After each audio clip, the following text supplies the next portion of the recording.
All right, so you got the antenna in the right spot. Everything sounds good. Yeah, I got tin foil on my head and I'm standing on one leg.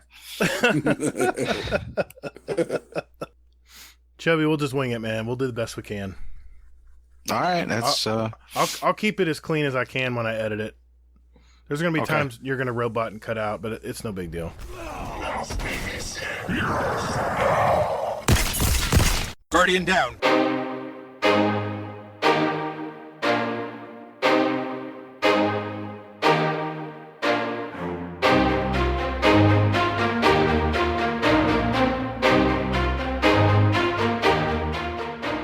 Hey, what's up, everybody? Welcome to episode 31 of Guardian Downcast. We're a couple of dads that talk about all things in the Destiny universe and discuss other things in gaming and entertainment as well.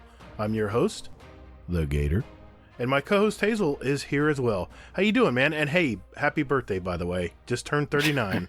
My your wife squeaked that info to me when she was getting the file to put that item on your T-shirt. Yeah, that was pretty cool. Thank you for sharing that. Yeah, I am now an official owner of some of our merch. So, Homemade merch. yeah, exactly. Oh man. Well, how's your week gone? Everything good? Sure, why not? Still haven't turned that corner, I see. Okay. I got you. Yeah, no, well, I mean, yeah, for anybody who missed the first 30 minutes of us trying to get onto this is, Jeez. yeah. My year is contagious, apparently. Just growing pains. This is, it was bound to happen. We're going to have audio issues. I think everybody has to go through it.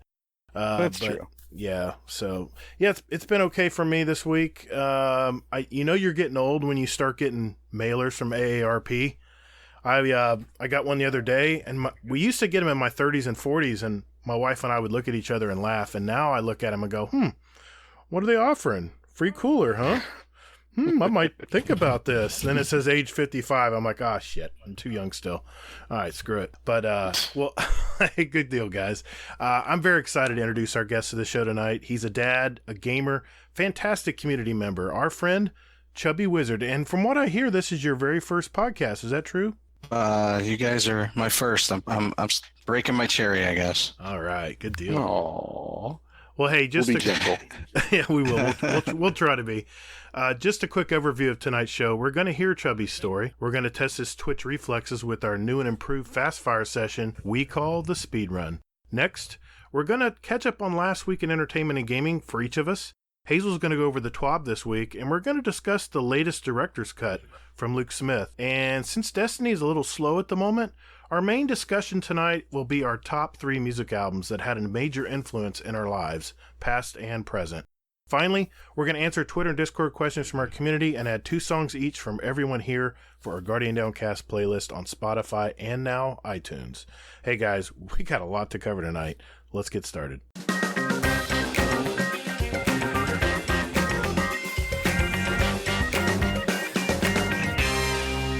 Pat, that is your first name. Tell us a bit about yourself. I think we already heard that you've got 4 kids. Yes. And where are you from? What area did you grow up, or not grow up, but where do you reside right now, and what's going on? Well, I'm married, father of 4 kids, 2 boys, 2 girls, 16, 15, just turned 15 yesterday, 13 and 10. So it goes boy, girl. And that's the family. I'm 47 and I'm from Chicago. Electrician during the day and a bad PvP player at night. Very good, dude. Very good. So, tell us about your gaming history, man. Well, like I said, I'm old. So I started out with the 2600. I'm OG 2600 guy. Nice. And after that, it's just been every gaming system since then, pretty much. I mean, we even had a 5200. I hardly ever hear anybody talk about that. It was me and my brother growing up, and he's 6 years older than I am, so he was able to get a job, and he had real money, and then I had like paper out money, and we would split stuff. So if there was a game we wanted, he would go buy it, and then I would pay him back. So we went, 2600, 5200. Then I think we went NES. And then after that, I think it was the Sega Genesis, and then PS1 and PS2. And then after that, I actually moved out. We both moved out of the house. We were living on our own. And PS2 is where I kind of stopped. I had kids, and I didn't game for like 10 years. I was just out. I started having kids in about 2003, not about. And I really didn't until Taken King. I like my son. One of my friends bought my son a Wii when he was like 7, and so we would play Wii games. But I didn't do anything like, serious. I would just play Mario Kart with them or play Wii Sports with them. But for a while, like I said, for a good 10 years, I didn't touch a game. And I played, a lot of games like Pac-Man and all that. And then, Contra and Super Mario Brothers. And so for me to just stop cold turkey, it was, life changed. I got old and I got kids, and I actually was working. I worked midnights for 8 years, and there was no game time because the kids took up all the time, which is, the way it's supposed to be. So that's really it. That's my history. Yeah, I think we all go through that phase. I know I did in the late 90s when my kids were born, and there was just a time where it was just all hands on deck. You got to do diaper patrol, and God, it just never stops. And I remember I got a picture of my son sitting on my lap as a newborn, and I've got a controller in my hand, but my arms are around him and keeping an eye on him, and I'm sitting there trying to play a video game while he's sleeping, because they sleep a lot when they're young, sleeping in my lap. So just a funny picture. Never forget it. Yeah, I think we all have those photos, Yeah, exactly. So I can totally relate, dude. It's just times 2 with you. I have 2 kids, and you're just doing double duty. Well, let me ask you this. How did you find Destiny? I mean, we ask these questions of everybody. These are kind of our traditional questions we ask all our guests. How did you come across Destiny by chance? Ironically enough, it was my oldest son. His buddies had Xboxes, so his buddies were all on Xbox. I remember seeing the original Destiny trailer with the Immigrant Song from Zeppelin in it, and it literally stopped me in my tracks. I was walking by the TV, and I'm like, "What is this?" I must have this. I haven't, and I hadn't picked up a game in 10 years. I was like, "This looks super cool." And then I kind of forgot about it, because that's what you do when you're a dad. And one day he was playing it, and I walked by him playing it, and I'm like, that's that game, that I saw. And I was like, is that what is that game? He explained it to me, and I put 2 and 2 together, and I'm like, can I play? And he's like, yeah, so that's how it all started. And I actually still split an account with him. So my account, Chubbywizard 2, is actually his account. And I just play a character on his, and that's the way it's been for the last 4 years or whatever. So that's how I got back. That's how I got into Destiny.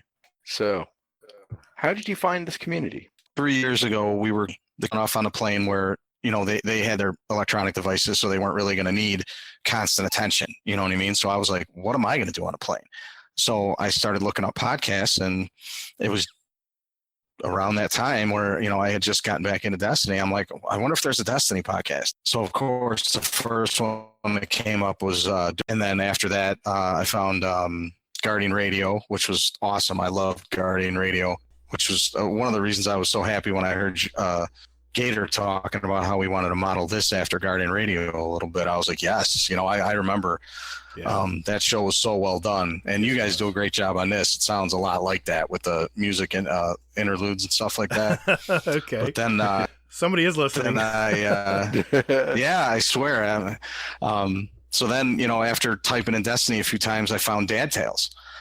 And, I as soon as I heard it, I was like, this is it. This is the spot. This is where I want to be. From DTP, I mean, they launched the whole community. You know, I mean, Anti-Meta was in there, and Yeah. you know, Potato Thumbs and Barely Destiny Show, and you know, even in the, you know, I heard other people on there that I didn't know about, like Destiny Down Under. That was the first time I heard of those guys. So yeah, I listened to that one too. you know, It's a great show. that's a great podcast. You know, so yeah, that's I just remember it was on the flight down to Miami. I don't remember which episode it was, but I was like, yeah, this is it. This is exactly what I wanted to do on this flight down here. So I was hooked in after that. With Destiny 1, Destiny 2, is there a favorite moment you can look back to that maybe you'll never forget? Yeah, I'd say it's pretty crystal clear. It's not actually like it's not like when I got Gallahorn or anything like that. It's when Destiny 2 dropped. Remember, both my sons actually at that time were playing Destiny, and I was playing Destiny. I had worked the night before. I worked 11 at night till 7 in the morning, and then 7 to 3. So I got home around 4. But it was the day that Destiny dropped, and my son was already home. My oldest son was already home, so I knew he'd have it booted up and ready to go. And I came in, and I didn't take my work boots off or nothing. I mean, I was filthy dirty. I walked right downstairs. He was sitting down there waiting for me. We called my other son down there, and we cracked it open, and just sitting there, the three of us, you know, watching, you know, the mini movie and the intro and playing the first story mission, like, oh, check that out. Oh, I can't believe that, you know. And it was such a cool moment because it was just all three of us together. It reminded me of when I was a kid, you know, and my brother and I would get video games for Christmas, and we couldn't wait to run downstairs and put them in, you know, and play them for the next 2 hours. And that was the same feeling. It was me and my two boys, and we were sitting there, you know, nerding out over Destiny, and it was great. That is so cool. That is so awesome, dude. I wish I had that opportunity with my kids. My kids never got into Destiny, but man, I'm so glad yours did. It's just such a great moment. It's still like my oldest is 16, and you know, he's 16, so he doesn't really speak English anymore. He kind of grunts. And how was your day? And tell me about work too. When's dinner? And can I borrow $20? You know, so, but now I can still walk up to him and still talk about Destiny. And it's like, you know, we don't skip a beat. Everything else is a little different, but you know, he still talks about Destiny. That like gave me like warm and fuzzies all over here in that story. Yeah, it did. So, all right, we got to know the gamer tag. Yeah, it's really, I wish it was a lot cooler than it is, but it's simply my son had already started on Xbox, and that was his gamer tag. I think his little brother picked it out for him to piss him off, and Oh my God. it worked. And then he couldn't change it because he couldn't pay for it. So I hopped on his account. It's really his, but you know, we split the account. He's I don't want to say it out loud. He's a hunter. So that's one of. I'm sorry. Yeah, it's very disappointing as a father to admit that out loud. But no, he was always a hunter, and then I was a Titan, and we split a warlock. So that's the way it started. So So I take it you're a Titan. it couldn't be anything but. I was hoping you said because you're wizards in your name that you're a warlock, but oh well. No, nothing. Like I said, nothing that cool. I wish it was cooler, but it's not. That's cool. That's cool. Well, let me ask you this: do you have any other hobbies other than gaming? Do you have any time? I guess. Yeah, I like to sleep. No, I like Sleeping's good. I used to golf. I liked golf when I could. Love going to the beach, reading, chilling out on the beach, hanging out with the family. Sure. You know, I'd love to get into disc golf. That's my next. I see JC Jesse and I can't remember who. I think it's Agent H. Agent H. Agent Yep. H. Yeah. Yeah, and even it looks like Jay is hooked on it now. Or I saw Mhm. that Jesse went out to see Jay, and they went disc golf, and so Mhm. there's a couple courses right around. I'd love to give that a shot. Yeah. I still have discs in the back of my car, and I'm just like every now and then I'll like look at them and go like, you know what, I need to play. But it's good stuff though. All right. Well, let me ask you this: what is one thing that people may not know about you? You know, maybe your family knows, but maybe us as a community. We ask this of most of our guests. It could be something small. It doesn't have to be anything serious. It could be something small or. I'm a huge history nerd. Really? No, yeah, I love American history. Like my wife and I went out to Washington last year, and to me it was almost overwhelming. Like there's history on everything you look at has a story, and I wanted to know it all. Like I wanted to see it all. And we saw everything. But to be in like those places, like to be in the Capitol, and political feelings aside, to whoever you're aligned with, just being in the building where so much has happened, and so much history has been made, and so many famous, incredible people have been. Like we were in the Capitol building, like I was in the Library of Congress. It was just, we went on the White House tour, and, it was incredible. And one of the coolest things, and this is my favorite part of history, names and dates really don't mean anything to me. So we went on the White House. We went to the White House Visitor Center, and one of the exhibits at the White House Visitor Center is where they have like 6 or 8 phones, and you just pick up the phone, and it'll be the story of like the head groundskeeper. Or one of the stories, ironically enough, was the head electrician. The guy was the electrician at the White House for 35 years. Wow. So even though presidents come and go, those people stay. Mm-hmm. Like the maids and the chefs and like all those people stay. Mm-hmm. And just the stories this guy told about the families and the presidents, and like he's there on Christmas. Like they like become part of it. It was so cool. Like they become part of the family, and that's the stuff to me that makes history interesting. And I mean, in Washington, it's just everywhere. So that would probably be one thing that if most people that know me don't know that. So I anything American history, I'm all over it. It's hard not to well up with pride when you go to Washington. I've been there several times. And to go in those museums and hear the histories of just all the shit that we went through to become where we are now. Yeah, it really is. Like I said, political feelings aside, it's something that everybody should see, and I think everybody should see it as an adult. I mean, I know a lot of people go there for like high school trips and stuff, or grammar school trips. I don't know if kids can really they don't appreciate grasp. No, I don't think they can get the gravity of it. Like we made a point to go to Arlington to see the changing of the guard at Arlington National Cemetery. Yeah. And I think that's something everybody in this country should have to go see. I agree. Because to see those young men and the discipline they display and the dedication, and just to be in that cemetery and see all those rows of headstones, it's like it gives you a whole new appreciation for the sacrifice that these people made, and really it gives you an appreciation for the country itself. What's the deal with your relationship with music? Sounds like you really appreciate music. Yeah, I just ever since I was a kid, I didn't grow up in a musical family. No one played a musical instrument.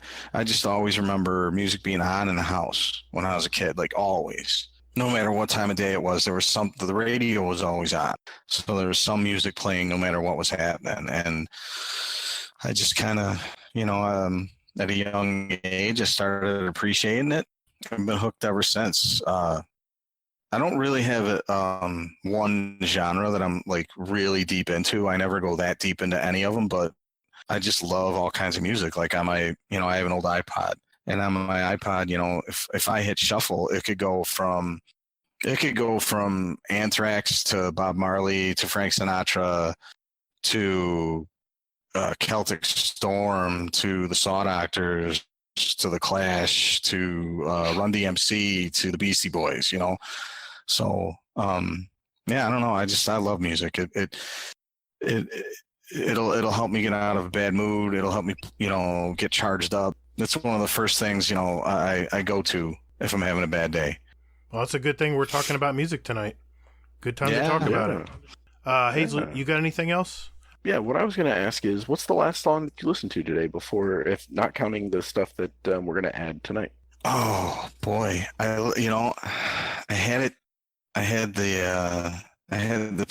playlist on this morning, and I'm trying to remember what it was. Oh God, what song was that? It was the Guardian Downcast playlist. I know. I know all the songs. I know all the songs. Shameless plug. Shameless plug. I do have that on my Spotify playlist, but I actually wasn't in that one this morning. It was Three Strange Days, and I can't remember who sings that song. Three Strange Days. School of Fish? Yeah, that's it. Mr. Google. How you doing, sir? Good day to you as well. So, I couldn't get it done. I got too many screens open right now. There's no way I got room to go to Google. That's your job, Hazel. That's why you come up. That's why you can always finish my sentences, because you're sitting there going, okay, what the hell is he trying to talk about? No, I know half the shit you're talking about. Yeah. And I'm just sitting here letting you fumble around like, yeah. I think I may throw him a bone here and help him out. Thank you for that. Hey, good. Thanks, Chubby. Pat, thanks for sharing your life with us, man. We appreciate it. And let's move on now to the speed run right after this. Oh, boy. Call the Praxic Order. Call the Thanatonauts, the Jinsen Scribes. Call everyone so they can witness you. Okay, boys and girls, this segment is called the Speed Run. It's where we have a database of over 125 randomly asked questions.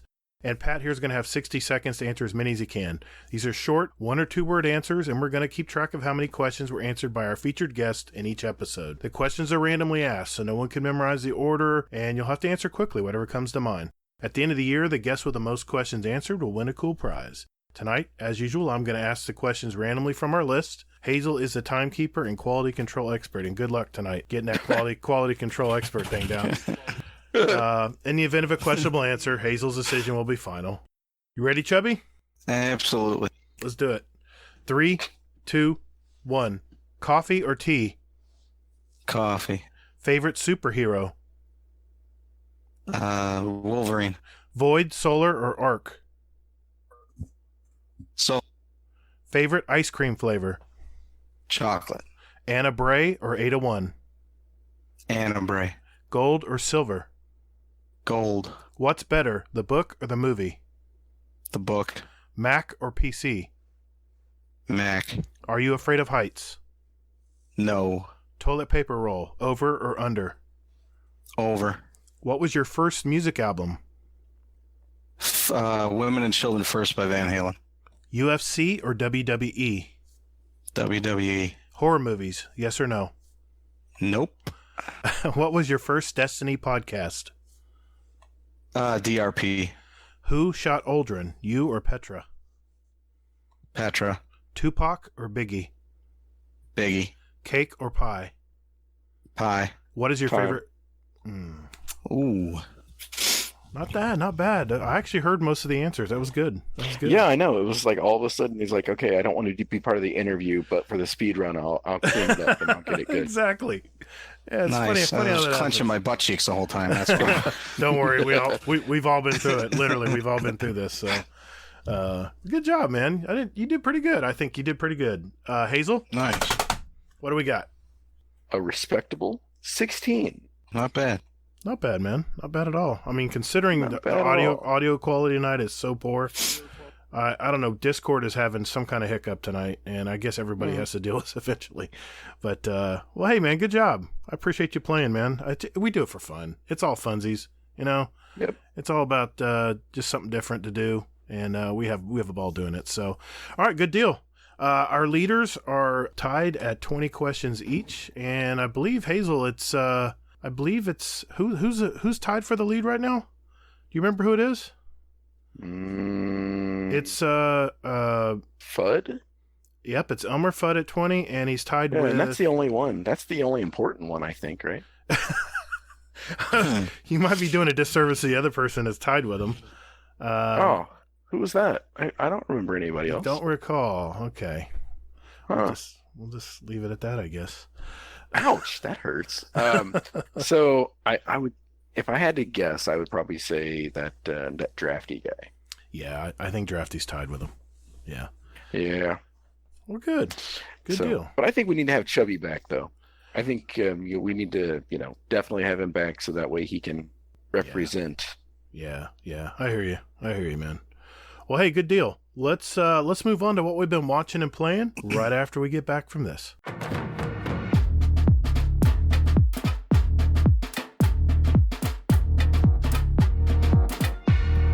Okay. Hey, Chubby, what have you been watching this week, man?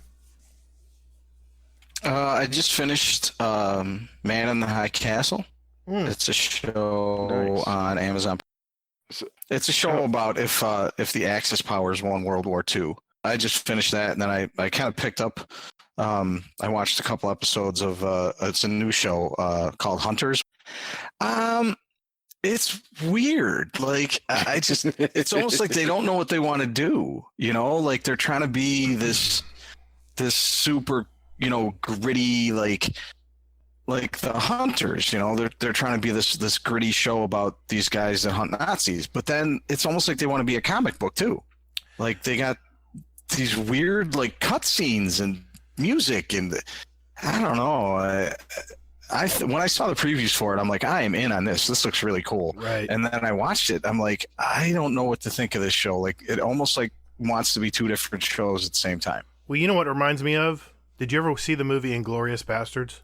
Quentin Tarantino film?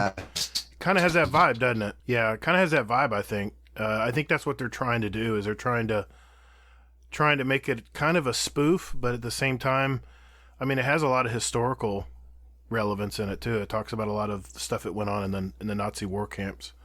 And right, and that's kind of. I'm sorry, Hazel, but that's kind of what I mean. Like they have like these horrible scenes from the camp, and then they'll like spin it into like this wacky disco music cartoon scene, and I'm like, I know. What are you doing? I don't know. Hopefully, it gets a little cleaned up and tighter. Sorry, Hazel, I didn't mean to cut. No, you're good. I was just gonna say that I'm watching the first episode, and I'm right there with you where I'm just like I mean, it seems to me like they're trying to copy The Boys. Yeah, I get that vibe. And it's I like, didn't see that. Oh, okay. You got to see that. Yeah, that's not a show that you can watch around the kiddos, though, right? No. No, not at all. Rated M for mature. Okay. Yeah, we only have one TV that has the streaming service on it, and that's the one in the living room. Gotcha. So that's usually cooking shows. I hear you. Well, the Hunters is mature also. It's like 16 plus. They give you little warnings at the beginning, and that's on Prime. Yeah. It's on Prime Video. Yeah. That's it for me, and oh, okay. that's all I've been. Not a lot of TV time, and that's all I could squeeze in. So Yeah, I know. Take a breath, man. Hazel, what about you, man? What have you been watching this week? Well, I mean, I started Hunters, and then I haven't finished the first episode of that yet, but it just seems to me like they're trying to copy The Boys, and I don't know exactly how I feel about that. Right. But aside from that, I'm watching The Outsiders still. Yes. Fantastic episode. I absolutely loved it. Yeah. I mean, I don't know. The show just gets better and better, and I don't know how it's going to end. I have a feeling it's going to cause it's going to rip my heart out, and I'm going to be crying in the bathroom or something like that. But I literally have that on my notes here. I have the notes literally. I'm just not sure how it's going to evolve yet, and I'm just hoping it turns out good. Yeah, Outsiders. But knowing it's Stephen King, I'm kind of thinking that. Yeah, no, I'm thinking my heart's going to be broken and that. Aside from that, not much else. Oh man, I've been watching. So I have been binging. Since Destiny's slow right now, I've been catching up on a lot of my TV time. And I did see one movie this week. In fact, we just saw it last night. It was The Invisible Man. Ooh, this is a Blumhouse Productions. It's 92% critics, 90% from the audience on Rotten Tomatoes. Overall, I thought it was a good movie. It's a very suspenseful movie, and even though, like I said, it's a Blumhouse production, it's not really a gore movie. It's mainly it's basically a mind game. I mean, it's you're kind of on pins and needles. You're kind of tense the whole movie because I don't want to give too much away, but there's scenes in it where you're like, holy crap, where is this guy? And think of The Invisible Man, with Chevy Chase. Remember that? Chevy Chase played The Invisible Man. It was like a spoof, kind of funny. No. This is a serious Invisible Man story. So I give it a solid B. I think it was pretty good. So definitely want to see it if you see movies regularly or wait for it to come out on the streaming services or whatever. But it's definitely worth a watch. And just like I said, it's a Blumhouse production. It's going to be more for adults, not kids, and very suspenseful. I did see the latest episode of Picard. It's starting to heat up. I did see the new series. I did watch all 10 episodes of The Hunters with Al Pacino. And like I said, I think it takes its cues from Inglourious Basterds. I think they're trying to be a Quentin Tarantino film. Kind of shares a wackiness, kind of with the bloody gore moments. You know, it does have some historical accuracy in it, I think, as well. The ending will kind of have you shaking your head and scratching your head, maybe. So I'll leave it at that, because I know a lot of people haven't seen it yet. The Outsiders, of course, we talked about. It's starting to get a little harried and crazy, and like Hazel said, I really don't know how this is going to turn out. I don't know where it's all heading, but I mean, it's like watching a car accident. You just got to wait, just sit there and watch it happen. I just started a new show on Netflix, Lock and Key. My son said he loved the books this movie was based on, and so far I think it's entertaining. Trying to compare it to some movie I've seen, it's kind of a fantasy type show, but like a horror movie, like a possessed house, something like that. I'll tell you, tread carefully, because I think, who is it, Moist Wing, and I know Agent H watches it. I'm not gonna. I've only seen the first episode. I'm just saying that they're rabid fans. Oh, okay. Well, I guess. Yeah, I called it a CW show, and they called me out about it. I don't think it. No, I disagree. I don't think it's a CW. I think the production value is pretty decent, but it's like I said, I've only seen the first episode, so we'll see how that goes on. I also did see the second season of Altered Carbon that just came out on Netflix just a few days ago, and I love the first season. It seems like the second season's a little bit of a reboot. It has some new starring roles. I just finished episode 1. It took a little bit to catch up on it and the characters and stuff. There's some of the past characters are in there, but it's been so long since I've seen the first Altered Carbon. I'm just trying to catch up and remember. I've been watching the Showtime original Homeland, catching up on that. The Masked Singer, the latest episode was out. The Voice just started. I'm watching the blind auditions, which are my favorite part. And the new season of Better Call Saul just came out, season 5. It's premiering on AMC, and you know my feelings from past episodes, how I love that movie show. It's the series starts out. It's kind of showing the conflicts between Saul and his girlfriend Kim Wexler. Now that he's a practicing attorney again, so I'll leave it at that. I don't want to say too much more. I've been watching a YouTube channel called Data is Beautiful, which tracks things like popular websites, favorite TV shows in the last 15 years, favorite music artists, and it is so cool to watch. It's like watching a living memory, and I don't know, I just love that kind of stuff. All right, well, good deal. Let's move on to what we've been gaming this week. Pat, what have you been doing in the gaming world this week? You had any time? I had a little bit right after reset, and I just donating them fractalines. You know, that's really it for me. Yeah, I hear you, man. You been have you been farming those weapon bounties?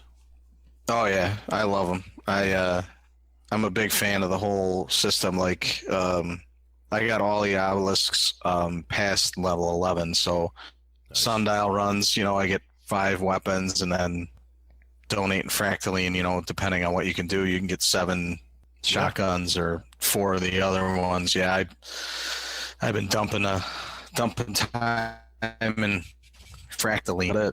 What level are you on the season bar?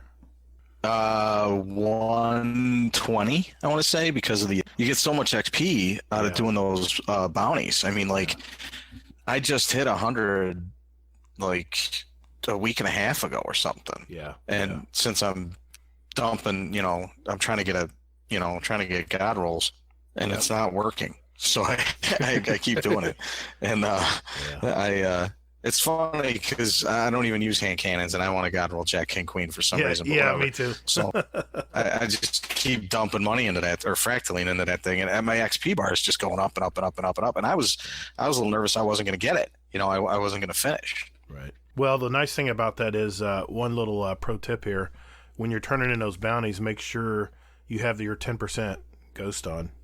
10% XP ghost on. That way you're getting even more XP. I put that on my I put that on my Titan, and I haven't taken that thing off yet. No, I haven't either. It's Guiding Light is such a good perk to have on Ghost. Yeah, I hear you. Anything else, Chubby? No, Destiny's it for me, really. It's my, what do you guys call it? Your stripper girlfriend or whatever? I can't claim that. I can't claim that title. That 30 and Still Gaming came up with that title, and I just love it. I just love it. Yeah, that's it for me. My stripper girlfriend who steals all my money, and I still go back to her every time. My wife hates it when I say that. Hazel, That's awesome. What about you, Hazel? So, so after last episode, I was thinking to myself that, hey, I think I want to play Destiny a little bit. Wow. So I hopped on after the episode and Warcry was on, and I think it was just Warcry and I that time. Mm-hmm. So Warcry was like, I mean, I don't know. I think he may have fallen asleep waiting on my ass to finish like collecting shit at the postmaster because I haven't been on forever. He's a patient man. Yeah, I think he fell asleep. All right. Well, when I actually got out of the menu, he was eating popcorn. So I don't know how many emotes he went through. Jeez. So He might have been 20 in. He might have been. maybe. But so yeah, I've actually been hopping back into Destiny just to kind of play, and I don't know, I just had the bug again, so Yeah. I just hopped in, started playing again, trying to actually donate this 400 fractaline that I can get some god rolls eventually, hopefully. Mhm, I have better luck than Pat over here, but I don't think I will. But anyway, I think that's pretty much it. Is just apparently I have to save Saint 14's ass, which I think he's a bitch for getting caught. But Well, you're anyway. going back in the past. You're going back in the past. and I know. Did you give him the shotgun yet? Yeah, I gave him the shotgun, Okay. and I've got the next part of the quest where I have to I don't know. I'm doing some shit. I don't know. Like Crucible kills or something, I think you said? Yeah, Crucible kills, orbs. Yeah. I got all the Crucible kills done, or not the Crucible kills, but the orbs done, Right. and that kind of thing. I went to Shirochi and cheesed the hell out of that. So, Cool. Yep. What about you, man? I got my Savior title. I got it done. My Exterminator account has the Savior title now. As soon as the as soon as the obelisk was turned on, that triumph unlocked, and boom, a lot of people got. I saw a lot of saviors in the tower, but yeah, all I've been doing this week is just farming the obelisk. I'm making sure that every weapon, I'm going to light.gg and I'm looking and seeing what the god rolls are for each weapon. I just want to make sure with trials, coming up in the next season, I want to make sure I have all kinds of weapons available to me, and that's pretty much it for me. I mean, I've been watching more TV than playing games this week, but speaking of Destiny and Bungie, let's move on to this week at Bungie.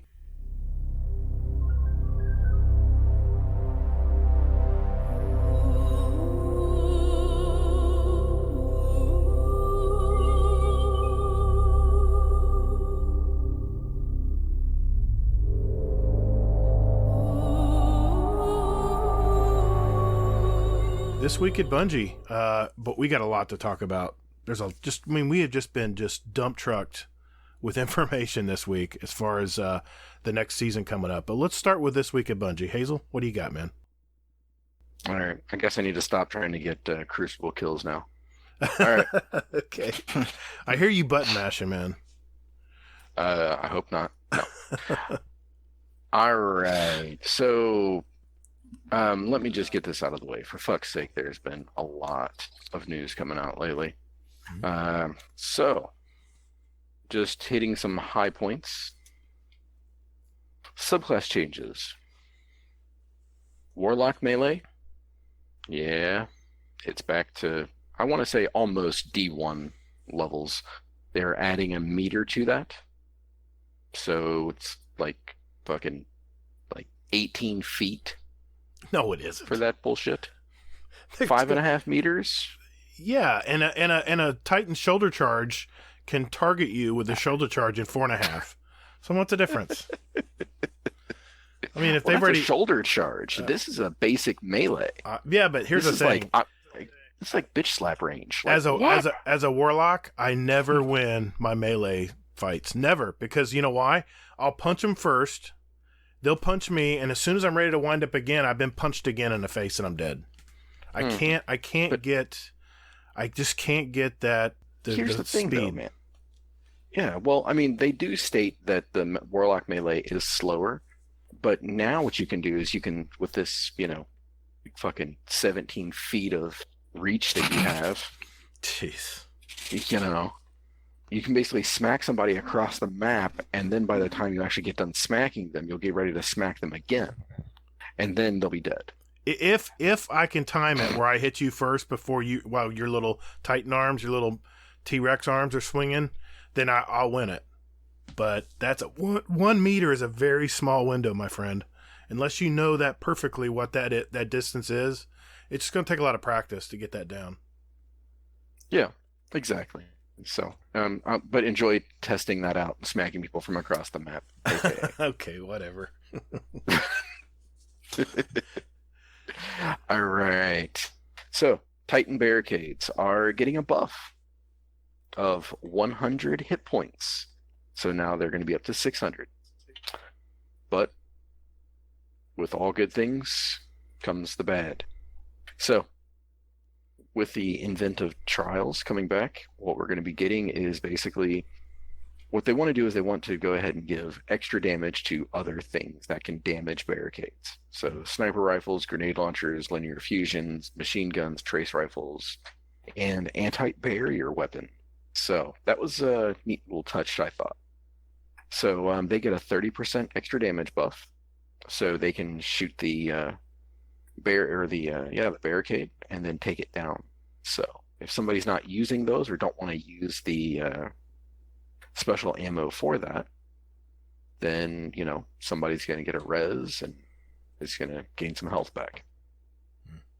And then there's a 60% extra damage buff for barricades for shotguns and fusion rifles. And basically you'll see yellow damage numbers when you're hitting the barricade to show that that you're doing something good towards that barricade. Yeah, using those weapons that are effective against it, yeah. Yep, exactly. Then comes the fun part. One-shot abilities. So, in Season of the Dawn, Bungie came out with the Hunter's weighted knife. And apparently, it was all kinds of cheat codes. So what they're doing now is they've actually revamped how they do the targeting and the tracking on this, and actually for Titan shoulder charge. And with it, it's a little bit less, or I'll say this, it's a little more accurate in regard to where you're aiming. So it's not going to trail off at the end to get you an easy kill. Then, Titan shoulder charge. Now, this made me happy and sad all at the same time. So what they're doing with this is they are actually adding a meter for untargeted lunges. So for mobility purposes kind of thing. Or actually, no, I'm sorry, they added a 1.5, I believe. Let me double check that. Oh no, 5.5. So yeah, they added 1 meter to untargeted lunges, so you can use that for mobility purposes, which makes me all kinds of happy. Mm-hmm. Gets me the hell away from people that are shooting me. And then they reduced the distance if you're targeted to 5.5. And they also made it so that they reduced the auto targeting angle by 50%. Because there are some Titans out there that have this magical ability to do like a 90-degree turn and still pop their shoulder charge and kill you, which is amazing when it happens. Not that I do that, but any thoughts so far? No, fellas? No. There's been a ton of videos about this all week, so I feel like I've been inundated with this data. I've got it like memorized now. What do you think? It's encoded in our DNA. What do you think, Mr. Titan? I think shoulder charge is perfect, and of course hunters don't deserve one. Yeah. I'll add warlocks don't deserve it as well. Ugh. Well, not as much as hunters. jumpy hunter boys don't deserve a one-shot kill. I could see that. In floofy boys. But anyway. I love it. All right. So, speaking of one-hit kills, one-hit melees, Warlock handheld Supernova got adjusted. So I have a feeling, just this weird feeling I have, that Gator may have something to say about this. But just the high-level overview of what they're doing here. They are they're adjusting how it pairs with Controverse Hold. We don't know how that's going to happen yet, but that's in the works. Bungie's tinkering around with that, so good luck with that. But in regard to the handheld Supernova, everyone's least favorite melee kill. So they increased the activation time by 0.6 seconds. They reduced the hold time, so those cheating bastards can't hold it for 3.5 seconds anymore. So they reduced it 2.5 seconds, thank God.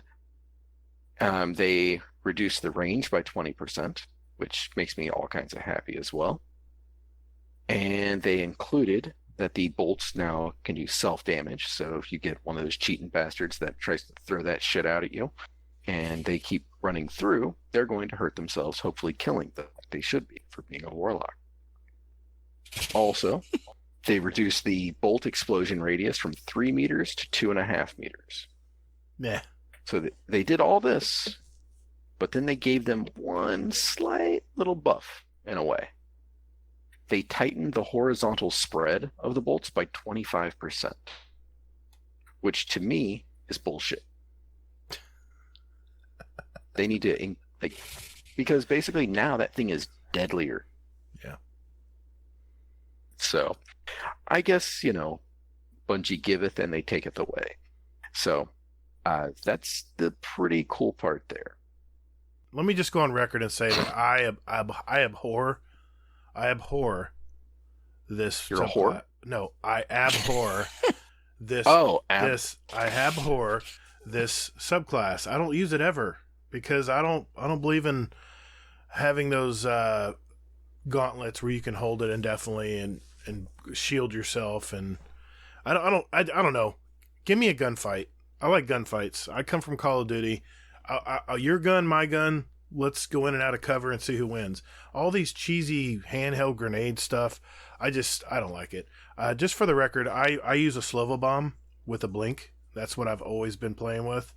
But from what I've heard, they're going to be improving the bottom tree Nova, the Devour perk, and that's what I used to use all the time to self heal. And you could be a tank if you used it correctly and you timed it just right. But ever since they nerfed it and literally when you throw the Nova Bomb when you're playing with Devour perk, the Devour tree, your Nova Bomb goes nowhere. You have no range. And the area of effect, I know they increased the area of effect a little bit. I just still think it's too weak. And I'm sure the data shows it. And I'm sure that's why they've mentioned that they're gonna try to improve that as well going into the next season.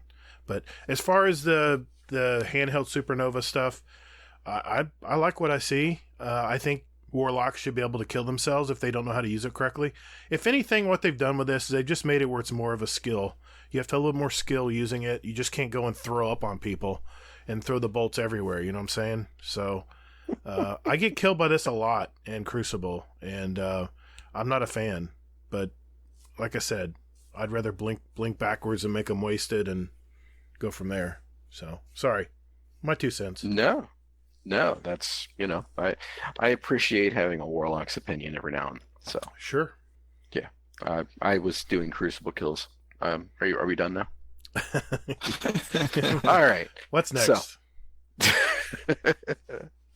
All right. So general subclass tuning, basically everything aside from Arc Supers, like Stormcaller top tree, Striker bottom tree, Arc Strider bottom tree, have been dominant, so they're gonna do some tweaks on that shit to see if they can make it a little less potent. I'm sure. And it's very vague. They're not telling us much, but it's vague. Yeah, no, they're not saying much of it. And then they're going to definitely do something to Middle Tree Striker, Night Stalker, Bottom Tree, and Void Walker Bottom as well. Now, correct me if I'm wrong. Night Stalker Bottom Tree, that's the one with the quiver, right? Or is it the top tree? Night Stalker Bottom is top tree is the one where you scout. That's when it puts traps out. The middle one, I think that one has quiver. The middle one, so the bottom one. Yeah, the bottom one is the one you shoot multiple arrows, but they don't last very long. Okay, the bottom one is quiver then. Okay, right. All right. So yeah, I mean, all right. I'm gonna say this, and I know that there's the hunters out there who are gonna absolutely fall in love with this, but I think just for the love of God, just give them their fucking kills. If they're gonna use quiver, then let them just shoot everybody. It's a one-hit kill. Come on, man. Bring it back to D1. Come on. I'm fine with it. So, all right. So aside from all that, one last little PS that they have here is that hunter trip mines are sticky again. Oh, so many happy faces. Well, so many people running around with a unicorn head on. Yeah, but I don't think that grenade's going to one-hit kill though. It shouldn't. They're never going to go back to sticky grenades again, trust me. After the end of Destiny 1, I don't think they're ever going to go back to one kill stickies. That breaks my heart. No, I love it because that used to be the meta back at the end of Destiny 1. That. All Crucible was everybody's throwing grenades at everybody. I'm like, where's the gunplay? I'm glad they make it where the grenades don't kill. They should be used as a tool, just not as a cheesy way to kill people. No. Grenades kill people. That's what they do. Mm-hmm. No. Chubby? No. Grenades. Deciding vote right here. Grenades flush people out from hiding behind places. Ask True Vanguard. He uses it very effectively. Oh, yeah. Next time we have him on, I'll ask. Anyway.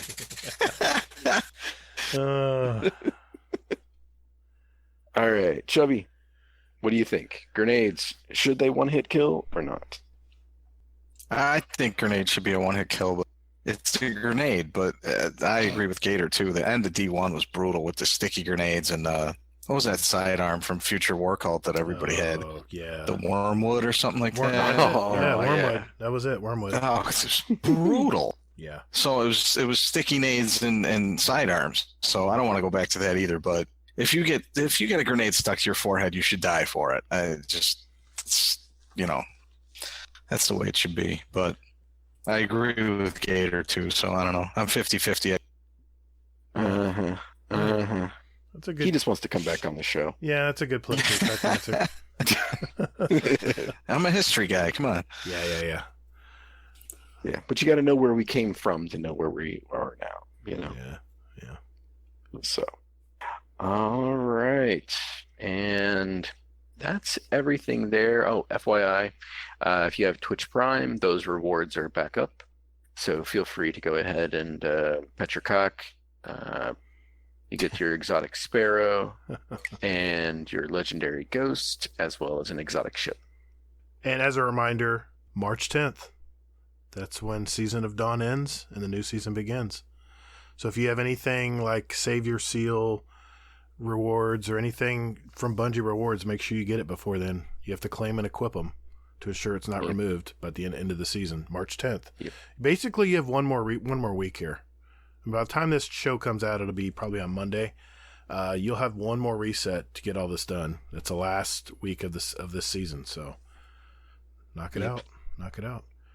I wanted to mention one thing. I don't know if you guys watched the Vidoc on the trials, the little little Vidoc where Luke Smith was talking about how they're going to fix trials, and I was watching the video, and did you guys notice the damage numbers were very, very high?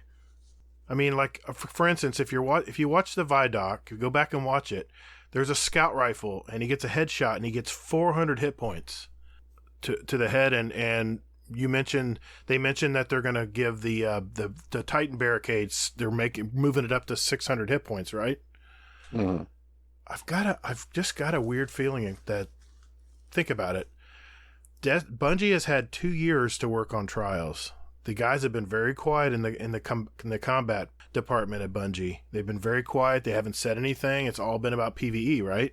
If you look at those numbers, What if now the current algorithm for like power enabled Crucible is every 10 points that you're lower means you do 1/3 less damage to combatants, and you receive 133% more damage you take from combatants that are 10 higher than you.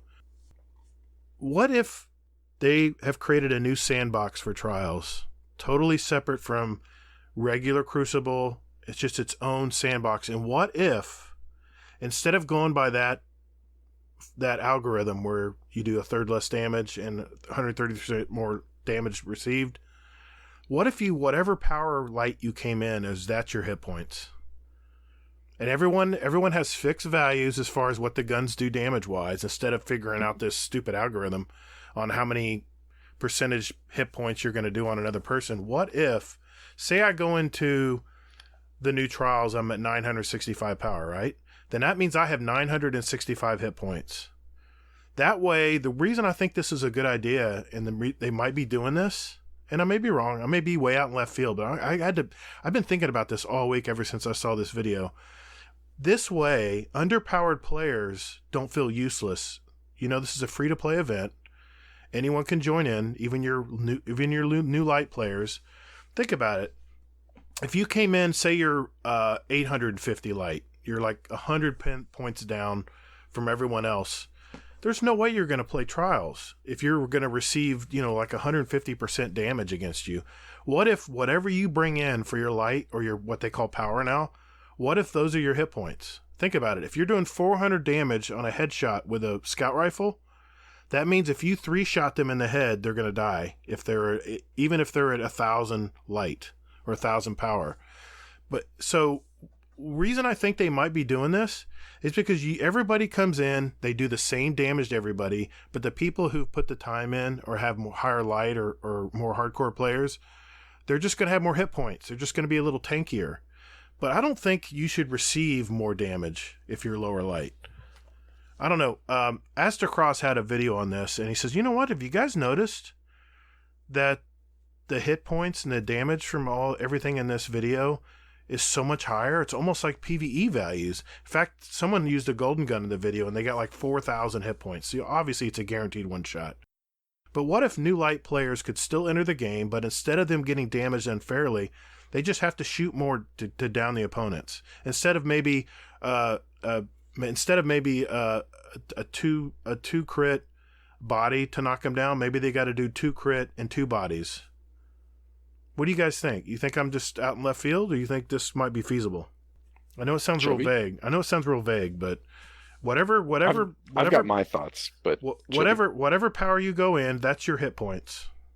And of course, think about it. It'll adjust every season as people get more power. Their hit points go up, but that's how the game progresses, right? Up through the seasons. Mm-hmm.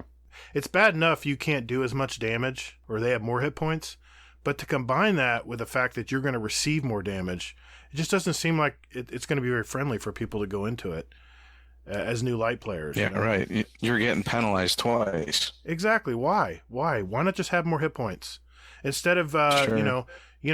I have less hit points, so obviously you're going to kill me faster, or maybe with one extra shot, I'll have to do one more extra shot on you because you're 10 points higher than me. I don't know. When I saw those numbers in that Vidoc, that developer thought Vidoc, I just thought, man, those numbers all make sense. If you're looking at the 400 crit, that would mean that, you're going to have to do 3 crits. If they're 1,000 light, you're going to have to do 3 crits on them. Or 2 crits in a body or something. I don't know. I have a feeling, though. I really have a feeling they have their own. I have a feeling they have their own sandbox for trials. What are your thoughts, Hazel? Yeah. Well, 3 things. 1, Luke Smith came out and said that they are pulling the the artifact. Yeah, because they're pulling that. Right. So yeah, they're listening to everybody about that. Mm-hmm. Thank God, because I did not want to even play Iron Banner at all with that bullshit going on. Yeah. So there's that. And then I like your concept. The only thing that I would say that I would want to see tweaked on it would be have it all tied to your resilience. See, that's the thing. That was a question I had, because you have certain number of resilience. There would have to be some kind of factor in resilience, because that is one of your stats. That determines your hit points, right? Mm-hmm. So there would have to be some kind of factoring of that in there for that. I mean, if you're at 10 resilience, then it's got to give you some kind of plus factor in addition to your hit points. You know what I'm saying? Mm-hmm. And then the third thing is that I don't think that they're going to do that. I don't think they're going to have. I think those numbers are basically just like placeholders. Could be. I mean, I don't know. I just don't see them. I don't know. I don't see them doing something like reinventing the wheel just for trial. They've had I think 2 they years. could do other things. Well, I mean, that's the best case scenario, that they've done something in 2 years. I'm probably being too optimistic here, but I don't know. I was listening to Aztecross's video, and I said, "Damn, you know what?" And he said something about that person had 1,000 light or something. Maybe everyone has 1,000 light, and depends on, or 1,000 power, hit points, whatever you want to call the term. But then I just took it a step further and said, what if whatever light power you bring into the game, that's your hit points? I don't know. A little light bulb went off in my head. I don't know. I don't know. Mm-hmm. I don't know how I feel about it, but I don't know. Any other thoughts on it before we move on? There's a lot of stuff we don't know yet. So, I mean, they did disclose that they're gonna have more details coming up here before the next season. So, I mean, that's only a week away. Yeah, I was gonna say, which is like next week. Yeah. So they're gonna have to expand it. So I'm guessing there's gonna be an information dump again next week. So, well, hey, let's turn our attention to the director's cut for 2020 that Luke Smith came out with. Why don't we start at those shortcuts down at the bottom? Okay. Because those are the quickest and easiest things that nobody cares about. Sure. Well, let's start with that then. I'll start with you, Hazel. What were I mean, he talks about a lot. There's a big body of text here, and there's a lot of stuff that he talks about. And I thought it was very cryptic, because there was a lot of mystery in this director's cut. You could take it different ways, but I have my opinions on what I thought about it. But the shortcuts were very straightforward.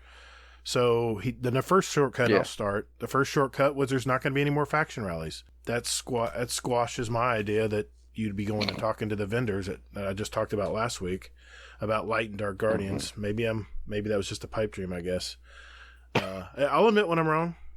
Don't sound so defeated. But I'm not. Don't sound so defeated. It's not it was final. a great idea. It's not final yet, though. So we really don't know where this Light and Dark Guardians is going. It may just be a cutscene. I don't know. But the second one was there's no more buying of Bright Ingrams. So you're not going to be able to buy Bright Ingrams anymore in Season 10, which I never bought them anyway. I just earn them. And you get them, and you're still going to get them in your Season Pass bar, just like you normally have. And when you go over 100, you'll get them for every 5 levels above your 100. You'll get them. And then the last thing he mentioned was there was going to be a better intro for the new Light players this fall. Remember, my son was here. He was talking about how, they just bumped into Amanda and realized there was all these story campaigns they didn't even know about. Nothing directed them there where they could know what to do. Mm-hmm. So I guess they heard us, that not me, but they heard the community. I said, hey, like he said, he didn't expect. I don't think they expected this many new Light players to enter. So they must not have given it much thought. But they're coming up with a better, more directed campaign for new Light players come fall. I hope it's not too little too late, but just a better experience kind of thing. Yeah exactly. So well, I mean, I'm pretty sure they're thinking too, though, is that if they can do this now and get this shit figured out now, then when September comes and they do their next big drop, they can go ahead and have new Light rolled into that, because they're going to get some new people with that drop. Mm-hmm. Yeah, makes sense. Well, what was your synopsis of the first part of Well, the other thing though that you forgot, Gator. What did I forget? God, what did I forget? Did you cut him off, man? I forgot a shortcut. Sorry, go ahead, Hazel. Jeez, Enlighten man. us. Yeah, they're updating the quest log, which is absolutely useless. So, moving on to the top. No, they're going to categorize your quests. So instead of just a massive page of quests that do this and that and this and that, they're going to put them like all your exotic quests are going to be for weapons or whatever, going to be in one section, and another section will be, I don't know, maybe pinnacle weapons or whatever, ritual weapons. Maybe another part will be, something in the world that you have to unlock. So they're going to categorize it better, so it'll be easier to look at. Mm-hmm. Yeah. Yeah. Okay. So. Hey, do you guys think that? Do you think that's the end of faction rallies, like forever, or just for this upcoming, whatever you want to call it? I think they're dead. I think they're done.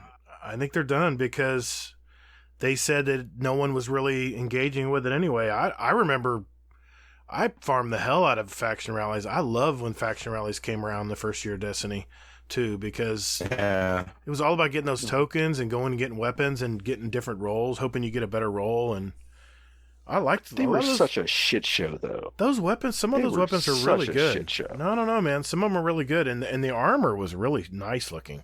Remember how shiny everything was, ornaments and stuff. Yeah, I still have them.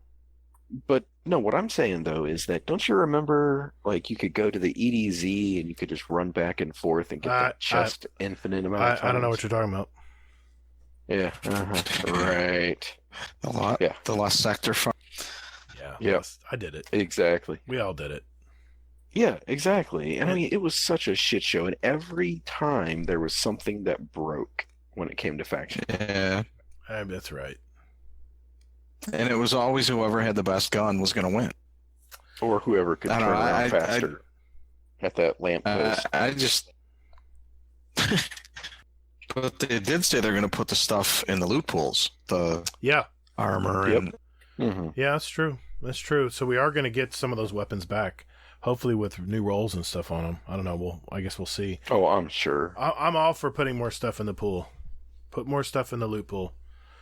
Yeah, I'm sure somebody on Reddit's fucking bitching about, like, oh, no one's ever going to be happy. It's recycled content. I don't care. Oh, immediately. If it kills stuff, like, I don't care. Yeah, it's like, but bitch, please think about it. It's like shit that's been locked behind a cabinet. Right. So come on now. Yeah. All right. So kicking off the director's cut, Gator. Well, I was looking at. I broke it up into, let's see, 1, 2. I broke it up basically into 4 parts. The first part is where he basically was just saying they were focusing on the transitioning from self-publishing studio. Now their focus is to do what we're going to do to course correct. And he mentioned something felt like something was off, like something was missing when he played this last season. So this part, I think, was more about the vision of Destiny into the year 4 and beyond. Where can Destiny go? I think that's the question they're asking now. And how do we get there? And aspirational content was what I got out of this first part. It was heavily hinted at here, making gameplay matter. And I think we've all been shouting from the rooftops, that why do I want to go do Sundial? Or why do I want to go do Nightmare Hunts? No reason for me to go do it. You guys agree with that? Oh, yeah. I definitely agree. I mean, the Sundial I'll do for the weapons. Yeah. But that's because it's easy. It's quick. It's, it's 10 minutes. It's match made. You're in, you're out, and you got, 3, 4, 5 new weapons to deal with. Nightmare Hunts, I don't think I've done one. I think I've done maybe... I think I did one when I started Shadowkeep. The missions and stuff. I think that's the only time I've done one. Really wasn't anything... Well, Go ahead. Even going back to the moon, there's no point. Yeah. Just seems like busy work, and I don't like busy work. I don't have a whole lot of time to play. When I sit down and play, I want to know I want to map out what I'm going to get done that night. Not, let's go play around and fiddle around with this, and maybe we'll get something. I'm very goal-oriented when I sit down to play. I plan out my evening. What am I going to get done tonight? What am I going to work on? And I don't know. That's the way I think. I mean, I'm in the exact same boat. I have such a limited amount of playtime that the time I am online, I want it to be rewarding. I don't want it to be, you know, I hate to use the phrase 2 tokens in a blue, but when I'm done with something, I want something to show for it. You know, I'm a guy that has at best, you know, a really good week, 5 hours to sink into this game. And that 5 hours has to count. It can't just be, like I said, 2 tokens in a blue or running around doing busy work. Yeah. Totally. Yep, completely, man. These 4 bounties, and I'm going to go here to finish them. And while I'm doing this, I can also knock out this bounty from Saint 14 and blah, blah, blah. So, yeah, I'm right there with you. Yeah, yeah. And he moved on to part 2, and it was all about seasons. You know, how's everyone engaging with the seasons? Are they connecting with it? Is there a seasonal flow, quote unquote?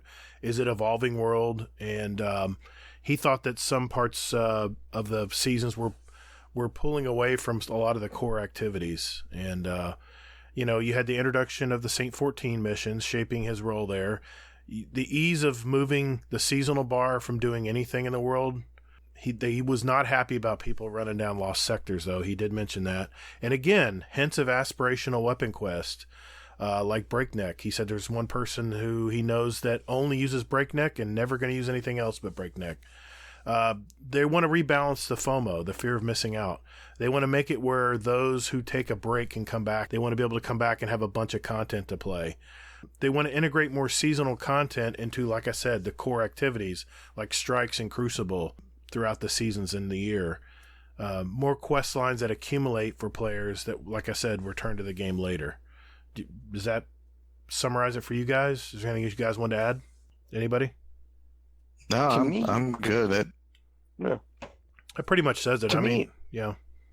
Yeah, I mean, to me though, it sort of seems like, I don't know, that we're kind of like he wants to get back to D1. You know, because there was something about D1 where everybody, like, if you didn't get a gun in Destiny 1, you know what it was. And when you got it, you knew when you got it. Right. You know, like I still remember when I got my first Gallo. Yeah. I still remember when I got my Vex. I still remember when I got even Fatebringer. My Vision of Confluence. I still remember when I got those guns.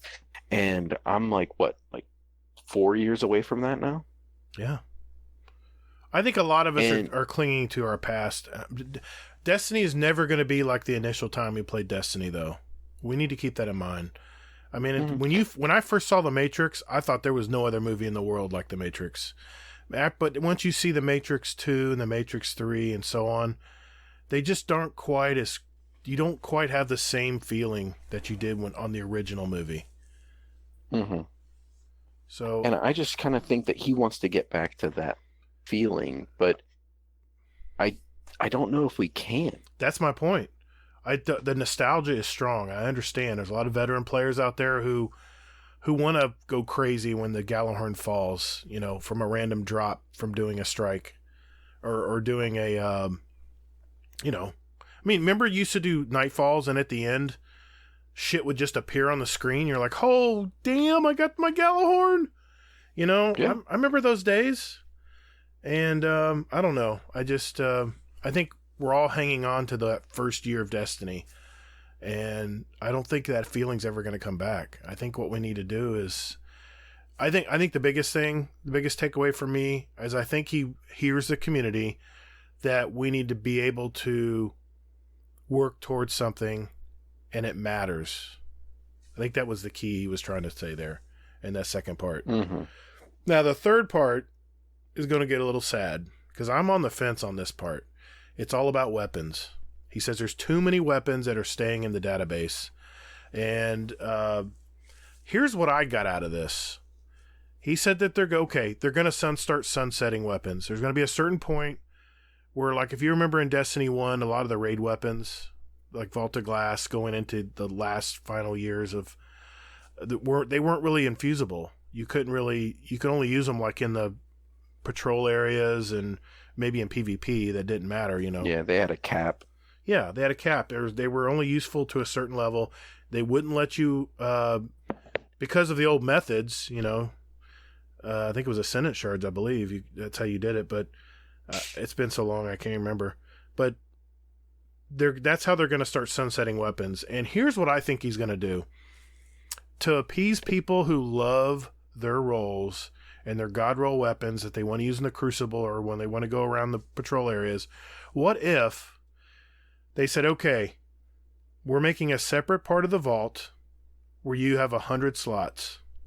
You can slot one weapon, or say you have a god roll bygones, right? You can hit a button and it locks in that roll, that gun, that camo, everything, just the way you remember it, and lock it into your collections part. It'll be a separate collections tab just for those sunsetted weapons. So that way you can have your roll, you can have your god roll weapons, you don't have to get rid of them, because he alluded to this in this part, that the weapons were only going to be viable. The goal was for 9 to 15 months. That's basically a year. So basically every time a new major content piece comes out, you're leaving behind your old weapons from the previous year. I mean, it's 9 to 15 months. I mean, that's pretty much a year of Destiny, right? So when major content drops, I think what they're going to do is say, okay, this is the new way we're infusing things now, and you can't do it on your old stuff. But in your collections tab, you can say, and they'll probably lead up to this going into the next season, I mean the next major content drop, they're going to have a part of your collections tab you can go to, and you have 100 slots for armor, weapons, whatever rolls that you like and you want to hang on to that weapon.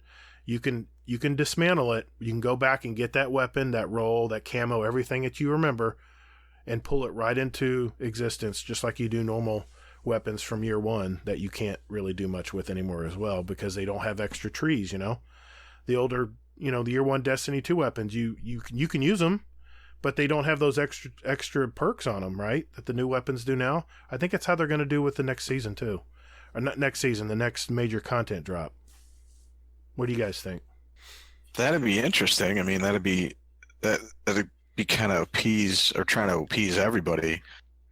I kind of don't get it. Like, I understand you want to see people use a different variety of weapons, but the reason everybody becomes so attached to the weapons they have is because they're good. They use them a lot, where they get good at using them. They know exactly where the kick is. They know how much recoil there is. Believe me, I'm very much on the fence on this. I really am not looking forward to not being able to go in trials and use my bygones in year 5, I guess, right? We're going into year 6, aren't we? Yeah. This next major content will be year 6. I don't know. All I can say is they better come out with archetypes that match those weapons, and they better have comparable weapons. If they have a different name other than bygones, then fine. But the archetypes, I'm hoping the archetypes are the same. That way I still feel comfortable using that kind of pulse rifle. You know what I mean? Sure. Yeah. And that's kind of the way I feel about it too. I mean, like I said, I get it. You're looking at stats and you're seeing the same weapons being used over and over again, but my point is they're good. That's why people are still using them. It's not like I'm not trying to get different weapons. The weapons I'm getting aren't good enough to replace the good ones I had.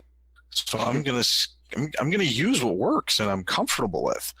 So I'm all good getting new weapons. That's great, but they got to be good enough for me to want to use them. Yeah. Yeah. I think that, again, I'm all for this. Take my shit. You just want to see the world burn, Hazel. Destroy the tower again. No. Don't do that. No. I'm kidding with that somewhat. But I mean it. I want to see Bungie basically, dedicate their efforts to not having to fucking rebalance for Hawthorne's shotgun because it's OP when it's used in this with this perk and this thing and that thing and everything else, and then they're like, hey, we randomly had to pull people away from working on this next drop to fix fucking Hawthorne's shotgun. So it's like, okay, I get it, it's fine, but for me, now this is the thing that I don't know if many people have thought about, but how many people have spent bright dust or actual physical money on those legendary skins? Those ornaments? I'm not sure. Because Bygones that had one, I mean, like all of them have stuff. If they're gonna just do away with those guns, like, or not really do away with them, but make them sort of not as viable, it's gonna be kind of useless. And I'm not gonna use any bright dust or anything like that for that. I'm damn sure not gonna spend money on that. See, the one thing I love about the new Destiny is you get to keep all your weapons. That's the magic sauce in this game. Is you get a new weapon in the world and you can use it in Crucible, you can use it anywhere. And if you really like it, you can put your own camos on it, you can buy ornaments for it, or earn them, whatever. And if they start making stuff perishable in this game, I think they're going to hurt themselves. I'm sorry that I'm not, I know that a lot of the sentiment with the new seasons coming up as well. Yeah, it's a nice scout rifle, but it's not a Mida. Or it's a nice, that's a nice sidearm, but it's nothing like my 3-shot over here. I get that, but I don't know. A part of me likes this idea because I want to be motivated to get the new weapons they're bringing out. But at the same time, I don't want to get rid of my stuff either. I don't want to have a damn tower session again.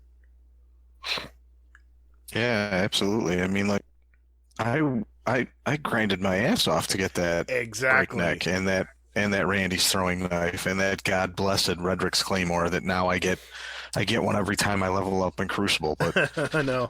I mean, I got more of them things and I know what to do with. But I mean, that's the other thing. People, they work for those pinnacle weapons, and I know they scaled them down to the ritual weapons now. But even like you see guys on Twitter talking about trying to get a God rolled mind benders, or when Escalation Protocol was the thing everybody was doing, trying to get that shotgun. So it's like people sank a lot of time to get these weapons. And now you're just going to take them away. And again, I get it. I like new stuff too. I mean, I used to love in D1 when, Mesa Sean did videos on it, the vendor resets. And he'd shoot to all the vendors and he'd go over all the new guns. And it wasn't new guns, it was new rolls on the guns each week. And that was great. But they were good enough to replace your old ones. I guess that's, I know I said that before and I'm beating a dead horse here, but no, I know. I follow you. Again, you're going to take it away from me because I don't use another auto rifle. Well, give me another auto rifle that's going to, make me forget the breakneck, and then I'll take it off. But see this, yes. I mean, yeah, they have to replace the stuff with something better. Right. I don't know. That's the ultimate thing. Yeah, and if they can do that, that's fine. I mean, I took I had the God Roll PDX 45 in D1, and I took it off when I got the God Roll Clever Dragon. Yeah, true. They made something better. Yeah. Yep. So if that's the route you're going, I'm all for it. But if it's just more of the I don't want to call them static rolls, but like the rolls in D2 year 1 where everything was the same, then no, don't take my, don't take my stuff. Yeah. I mean, so I don't know. I'm a little nervous. I'm excited and nervous at the same time after reading all that. Well, I think where it's going to hurt them is no one's going to want to pursue these long quests to get these ritual weapons if they know they're not going to be good in a year. I don't know. Even though we probably are going to find something else to play in a year, don't predispose it to telling me that it's not going to be any good in a year.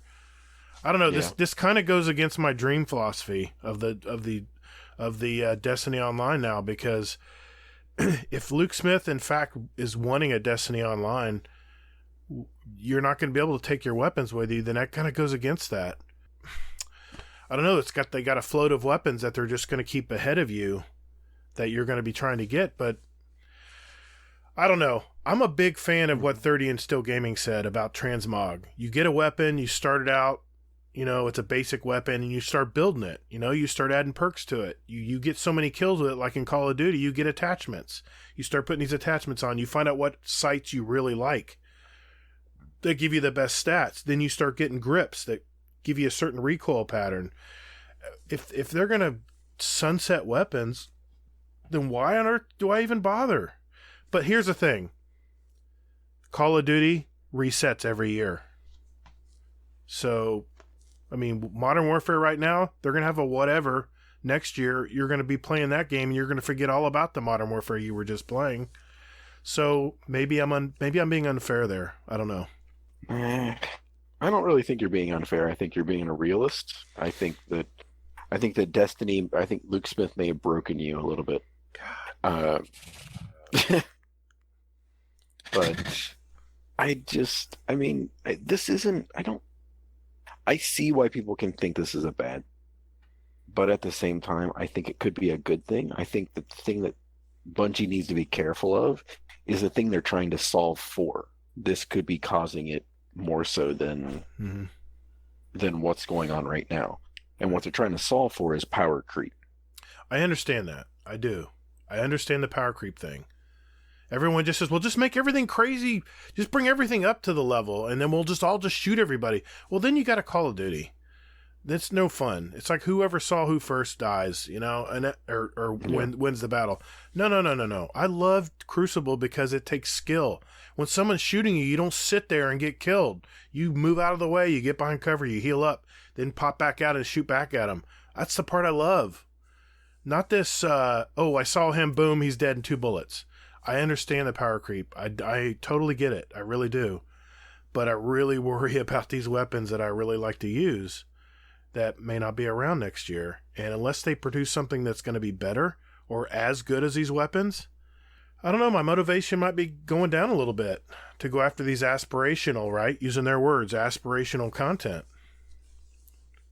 Yeah, well, I think aspirational is only going to be towards exotics, because exotics are going to be the thing that supposedly are going to carry through. Right. Well, the final part of the director's cut, part 4 I call it, was called Moving the Narrative World Story Forward for Year 3 of Destiny 2. This is where he wants to create a world where change is permanent, the keyword being permanent, and Guardians' actions make a difference. Destiny 2, he says, can't grow indefinitely, technically and creatively. Change is inevitable. Technically, it's not sustainable, he says. Past maintenance issues are a good example of this, where there's so much available in the game that anything they do to update the game starts throwing different systems off. I don't know, but I think what he's saying there is the same as our weapons, is a lot of our activities that we're used to doing are going to start sunsetting as well. And the story's got to move forward, right? Yeah. So how do you feel about that? Chubby, what do you think? Again, I mean, I get it. It's kind of like, tie it back into factions, every time they update or have a seasonal download or anything, the faction guys are still there. You know what I mean? They're still, so someone had to program them in, you know what I mean? And they're doing nothing. Right. So it's kind of like it's kind of like Devrim K, they're just still sitting there, with nothing going on, and I could see why they would want to get rid of some of that stuff. You know what I mean? Like, right.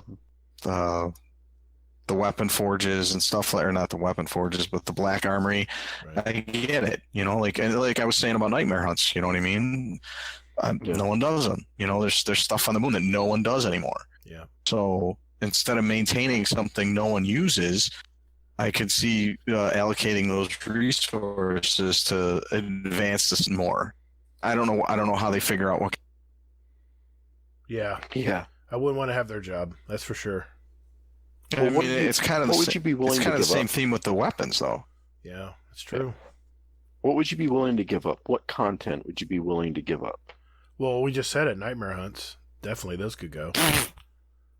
Okay, nightmare hunts. Leave the dungeon, because the dungeon's fun, and it's challenging for a team of 3. The moon's still there. Leave the damn dungeon. Okay.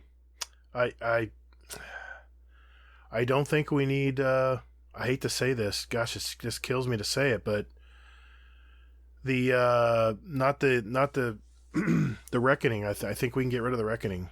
I don't think any. I played the other day and I could hardly get 3 other people to join me in matchmaking. I don't know, other than to farm, the hand cannon that they have in there. I don't really understand why anybody would want to go there anymore. I know. Yeah, I mean that. That's a perfect example. You have to go there to get your armor, I guess, for Gambit Prime. But maybe they can have it where you do little quests in Gambit Prime to get the armor. I don't know. What about Leviathan? Well, Leviathan is not even viable right now because you can't get any new rolls on the weapons. You can't get current rolls. All you can get is the imprint of the gun when it came out in year 1. I mean, it's fun to run for nostalgia, but hell, I can go back to Destiny 1 and run Wrath of the Machine to have fun. That weapon, anything I get from that raid is useless. Leviathan is almost on that level. Mm-hmm. See, I'm kind of setting you up here because it's like, are you willing to lose a raid? Are you willing to lose Crucible maps? Are you willing to lose strikes? What? Don't get me started on Crucible. Crucible needs more, not less. Well, but raids, yeah, I mean, he could close his doors and it's not available. You can't fast forward travel to it anymore. You know what I use Leviathan for? I use it to get yellow bar on my weapons and my fractaline bounties. I go there at the very beginning to shoot the yellow bar Cabal, and then I leave. That's all I use it for. Isn't that heartbreaking? It is, but the problem with raids is there's no matchmaking in raids. And unless you have a full team of 6 that wants to go play Leviathan, good luck. You're shit out of luck. Unless you go to the LFG, the third-party sites, the LFG sites, and where are you going to find someone that wants to run a Leviathan this time of day, this time of our seasons and stuff? You're going to have a hard time finding people that want to run Leviathan. I may be wrong, but I'll say this. Shameless plug for the Guardian Hub. Those guys are always doing Leviathan. Good for them, man. And everything. The other raids, too. Scourge, they love that. And, I mean, now that I'm somewhat back-ish, I'm looking forward to diving back into those. They do God's work, man. That's for sure. Because being a raid Sherpa is not an easy job in Destiny. You have to have immense patience. And I tried doing Sherping back in the day. And maybe it's just because I'm old and grumpy. I don't know. If you can't grasp it the 5 times we do it, then I just get like, all right, you try to tell them how to do it. I'm going to go get a drink. That's kind of my attitude. I'm sorry, but I used to Sherpa back in the day. We had a group that would, do the that beta thing that they still have. The I never can remember games. The guided games. We used to do it all the time. We pull somebody in who waited like an hour or 2. The first thing we would ask him is, how long did you have to wait to find a group? About 90 minutes. So that guy was that hard up to get into a raid group that he sat for 90 minutes waiting for a group to take him. Yeah, because you can't do anything else either while you're waiting. You can't. You're tied up. You're in the matchmaking, or the countdown timer or whatever you want to call it. You're sitting in a lobby and you can't do anything else. I don't know. Okay, we better move on. It's getting late. We could be here for tons of time talking about this. Let's just leave it at this. There's a lot more information that's going to come out next week, and I guess let's just wait and see. Let's wait and see what they say next week, because I have a feeling next week we're going to have a bunch more information to share, and we'll have, I'm sure, totally different opinions on it. So, all right, let's move on to our main discussion right after this.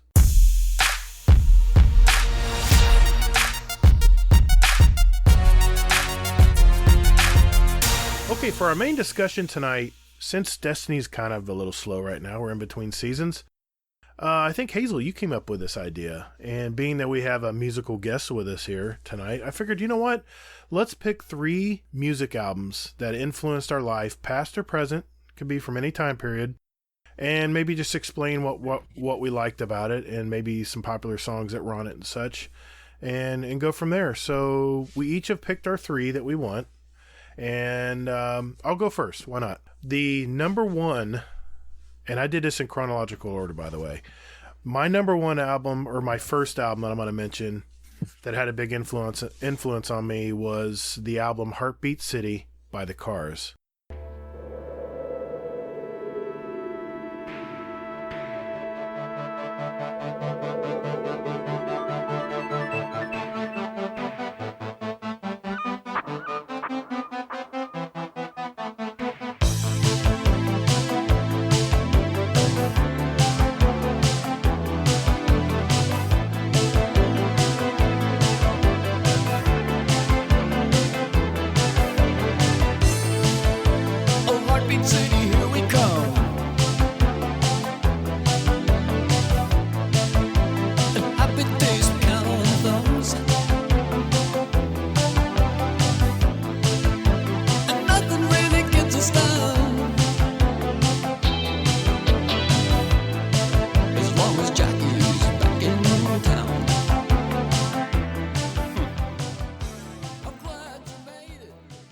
This was released in March of 84, which puts me right in high school in 10th grade. I listened to this album throughout high school and graduation, and I was kind of an awkward kid. I was a band geek, basically, and this group was very much like me. I related to this group. I mean, the lead singer for The Cars was kind of a tall and goofy-looking guy, and God rest his soul, now he's dead, but they had very, very good songs. I mean, these songs just held up very well. The popular songs on this album were Hello Again, Magic, Drive, You Might Think, and there's a bunch of other songs on here as well, but these are the main songs that I think I wore out this cassette. I mean, back then I had cassettes, kids. And this cassette, I think I had to replace it. It got used so much. But I was big into car stereo when I was in high school. I'd like to jam the music in the car when I cruised around, whether it was at the beach or whatever. And this music just really had a lot of bass, a lot of pump. And, you know, this was the start of the MTV generation. So they had very good music videos. They were known to, if you remember, move stereo from left to right a lot. And you think your car stereo speakers were going out, and you're like, oh, no, they're just moving the sound. But Rick Ocasek, like I said, the lead singer, he was a very quiet, awkward guy. But whenever he sang, he came to life. It was just unforgettable. Unfortunately, they didn't really make it past the Reagan administration. Like Hall & Oates, no one really bought their stuff after 87. But I will always remember that album as one that really shaped my life as a kid. So that's my first album. Chubby, why don't you go next? My first album is Ride the Lightning by Metallica.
This came out in 84. I'm not sure exactly, the month, but it was kind of, I know a lot of Metallica people will go with Master of Puppets as their favorite, or the Black Album, or And Justice for All. But for me, Ride the Lightning was the album for me, especially the song Creeping Death. And so that story always fascinated me, and Creeping Death is the story of the Pharaohs. And the song about how, they killed the firstborn son of Egypt. And I just remember it. I was still in grammar school when it came out, and I listened through it. I listened to it in grammar school, and it was kind of my introduction and to metal. And I listened through it all through high school. Wore out a cassette, just like you said, Gator, and others. There's other great songs on there, Fade to Black, and Fight Fire with Fire, and Trapped Under Ice. But Creeping Death was that was the one for me, and I still love it to this day. It's on my playlist now. So, and that was my first real wear out, blow the speakers if I can type of music. So that's my first record. I hear you, man. Nice. Hazel, what's your first album? So for me, so a little bit about me when I was growing up. Pretty much my dad worked nights, so I never really got to like spend time with him too much when I was growing up. So my mom drove me everywhere, and she only listened to country music. So that was my experience for quite a while, was country music. I never listened to pop music. I never listened to anything else. And somewhere along the way, I found out that I actually hated country music. So luckily, it was about the time that my dad got off of working nights. So he started working days. And then he started driving me around. And he had this big ass station wagon. And I remember being in the passenger seat with him. I was maybe around 7, 8 years old. And whenever he got in the car, they never played country, nothing like that. He played oldies. And for me, he gave me this cassette. It was Chuck Berry's Greatest Hits.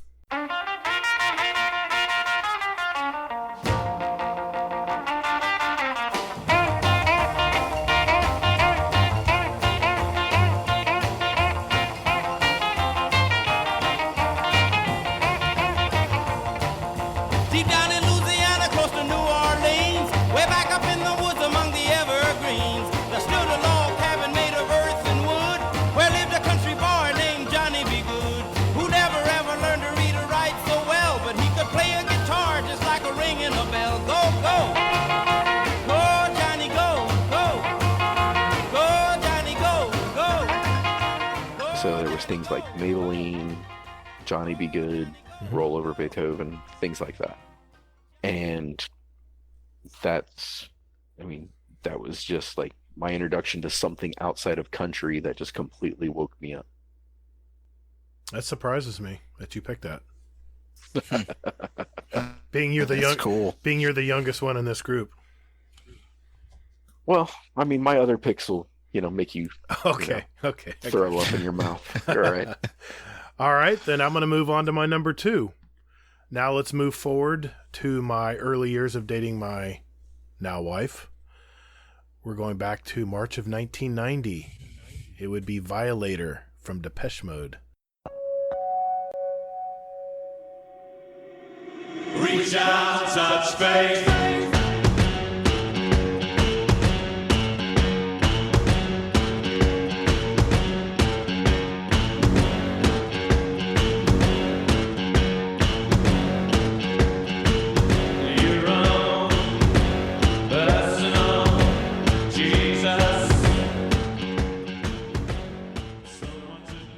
This was a time in my life I was dating my wife, and this song has a lot of, let's just say it made love and sex a positive thing, not to be embarrassed about. And this made perfect sense. This whole album made perfect sense to me, dating my wife and getting romantic and et cetera, et cetera.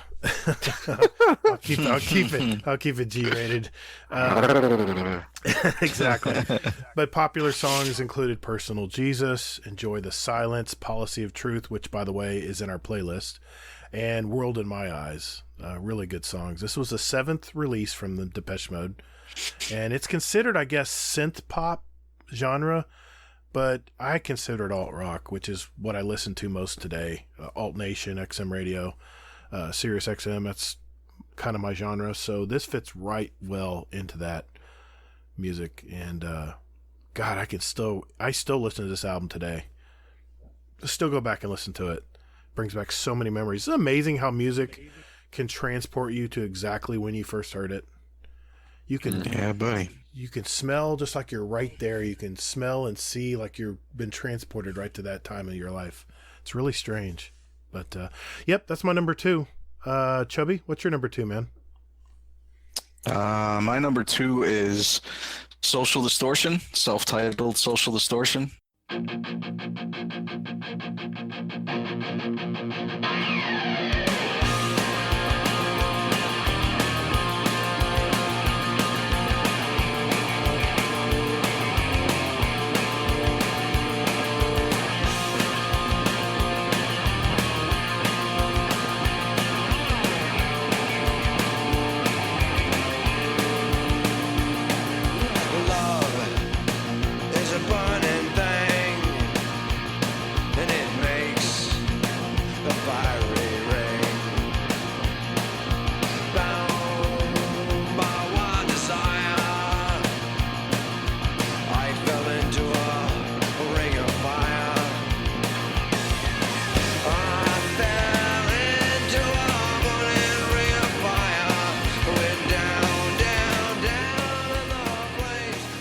Came out in 1990.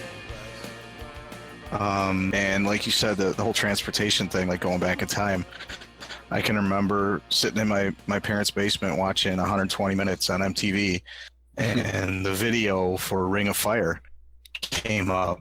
And a little bit about my musical background. My dad is actually from Ireland, and my mom's parents were from Ireland. So they really, like, I grew up with Irish folk music, and my mom really liked country, which sounds a lot like Irish folk music, and one of her favorite artists is Johnny Cash. So I knew Ring of Fire, and I knew Boy Named Sue and Folsom County Blues, and the whole Midnight, or I can't think of the other one, Ghost Riders in the Sky, and the whole thing.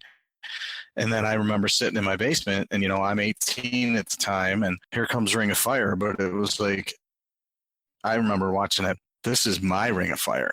This is the version for me personally. Like, it's like this band wrote this song for me, and this is still on all my playlists. And everybody who knows me, like all my friends from back in high school and blah blah blah, know that I'm a Social Distortion guy. I've seen them 3 or 4 times, and that song in particular, it's always. It just hit me right away. Like, it stopped me in my tracks. So that's my number 2.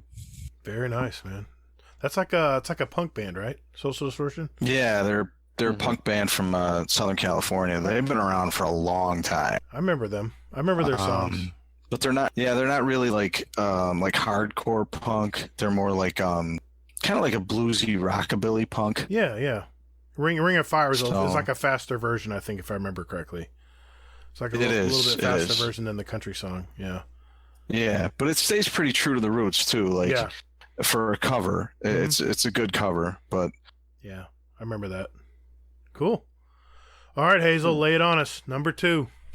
All right. So, I got 2 albums from this group.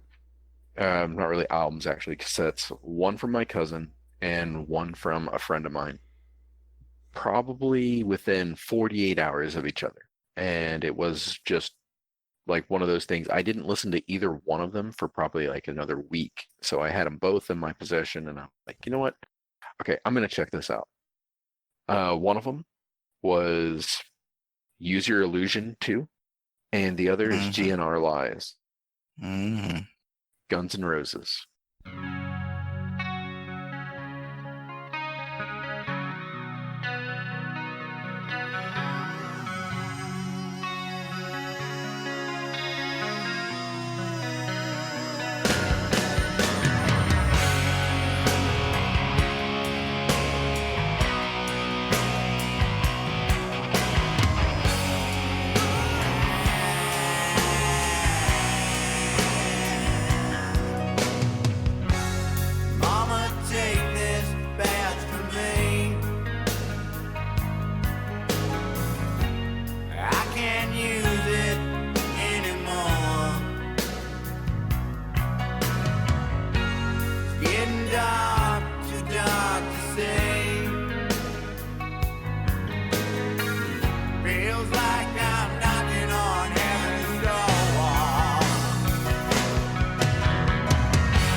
I mean, I kind of group these two together just because I listened to them pretty much all the way through, and it was just crazy to me.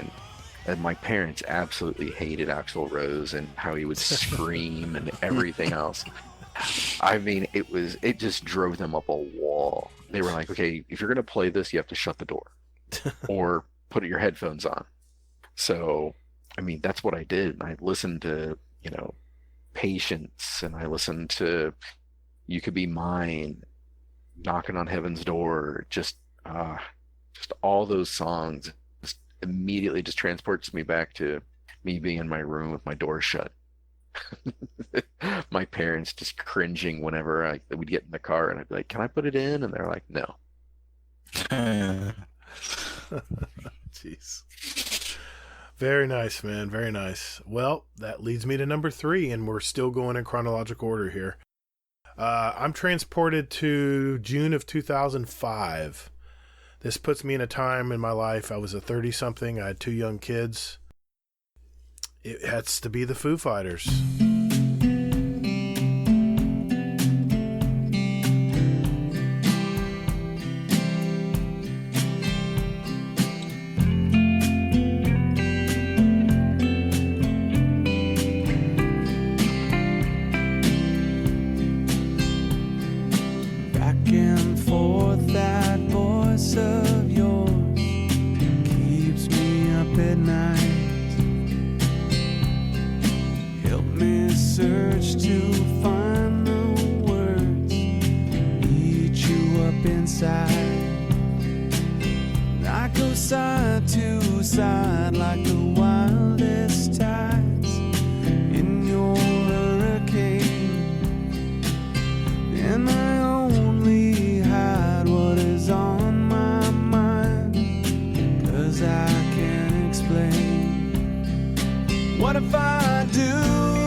Is In Your Honor. If you remember, I don't know if you guys remember this album, but it came with 2 discs back when CDs were big.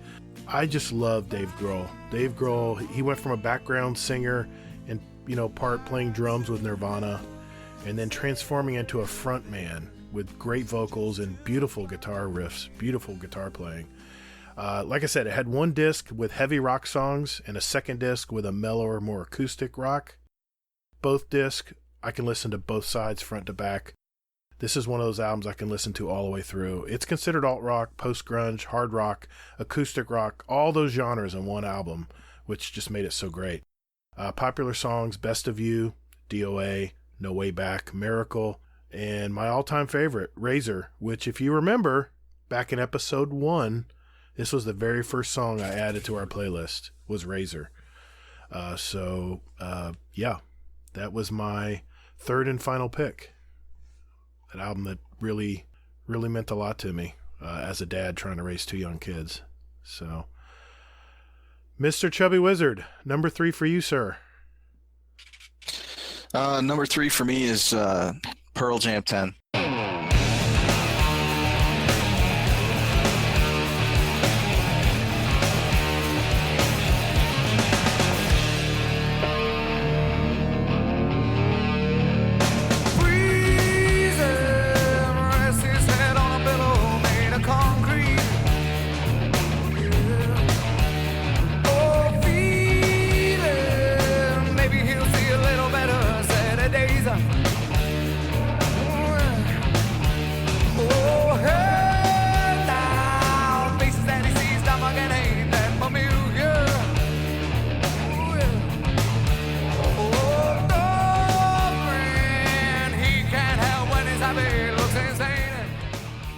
It was released in '91, and it was when grunge had just exploded.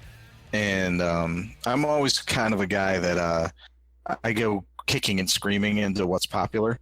So the main grunge bands at the time were Nirvana, and Red Hot Chili Peppers are really popular, and especially in Chicago, Smashing Pumpkins were everywhere. Like, yes. Every radio station was playing Smashing Pumpkins. And then there was this little weird band with the strange name and the purple disc cover that no one was really talking about yet.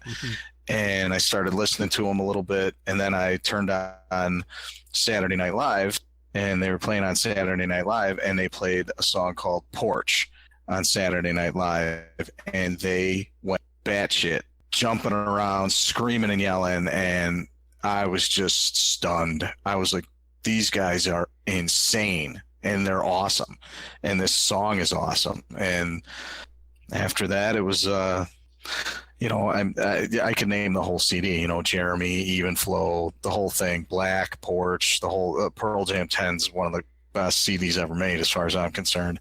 I can listen to it anytime, anywhere, from front to back. And I've seen Pearl Jam 3 or 4 times. They're an incredible live band, and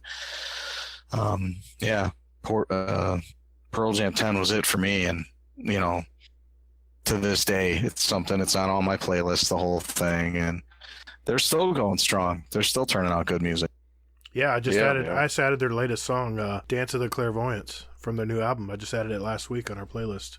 Good group. Yeah, they're incredible. But that performance on Saturday Night Live, and then they did the same song on MTV, and I thought MTV Unplugged was pretty cool, but when I saw them do Porch on MTV Unplugged, I was like, that was next level. Yeah. So that's it for me. That's number 3. Very nice. Wow. All right, Mr. Hazelnut, what's number 3 Why for do you? you sound like that? What? I'm not depressed. I'm just thinking I should have picked Pearl Jam 10 now. That was a damn good album, man. Yeah, that was. All right. For me, this takes me back to, I want to say, early 1993. Okay. And the album was The Chronic by Dr. Dre.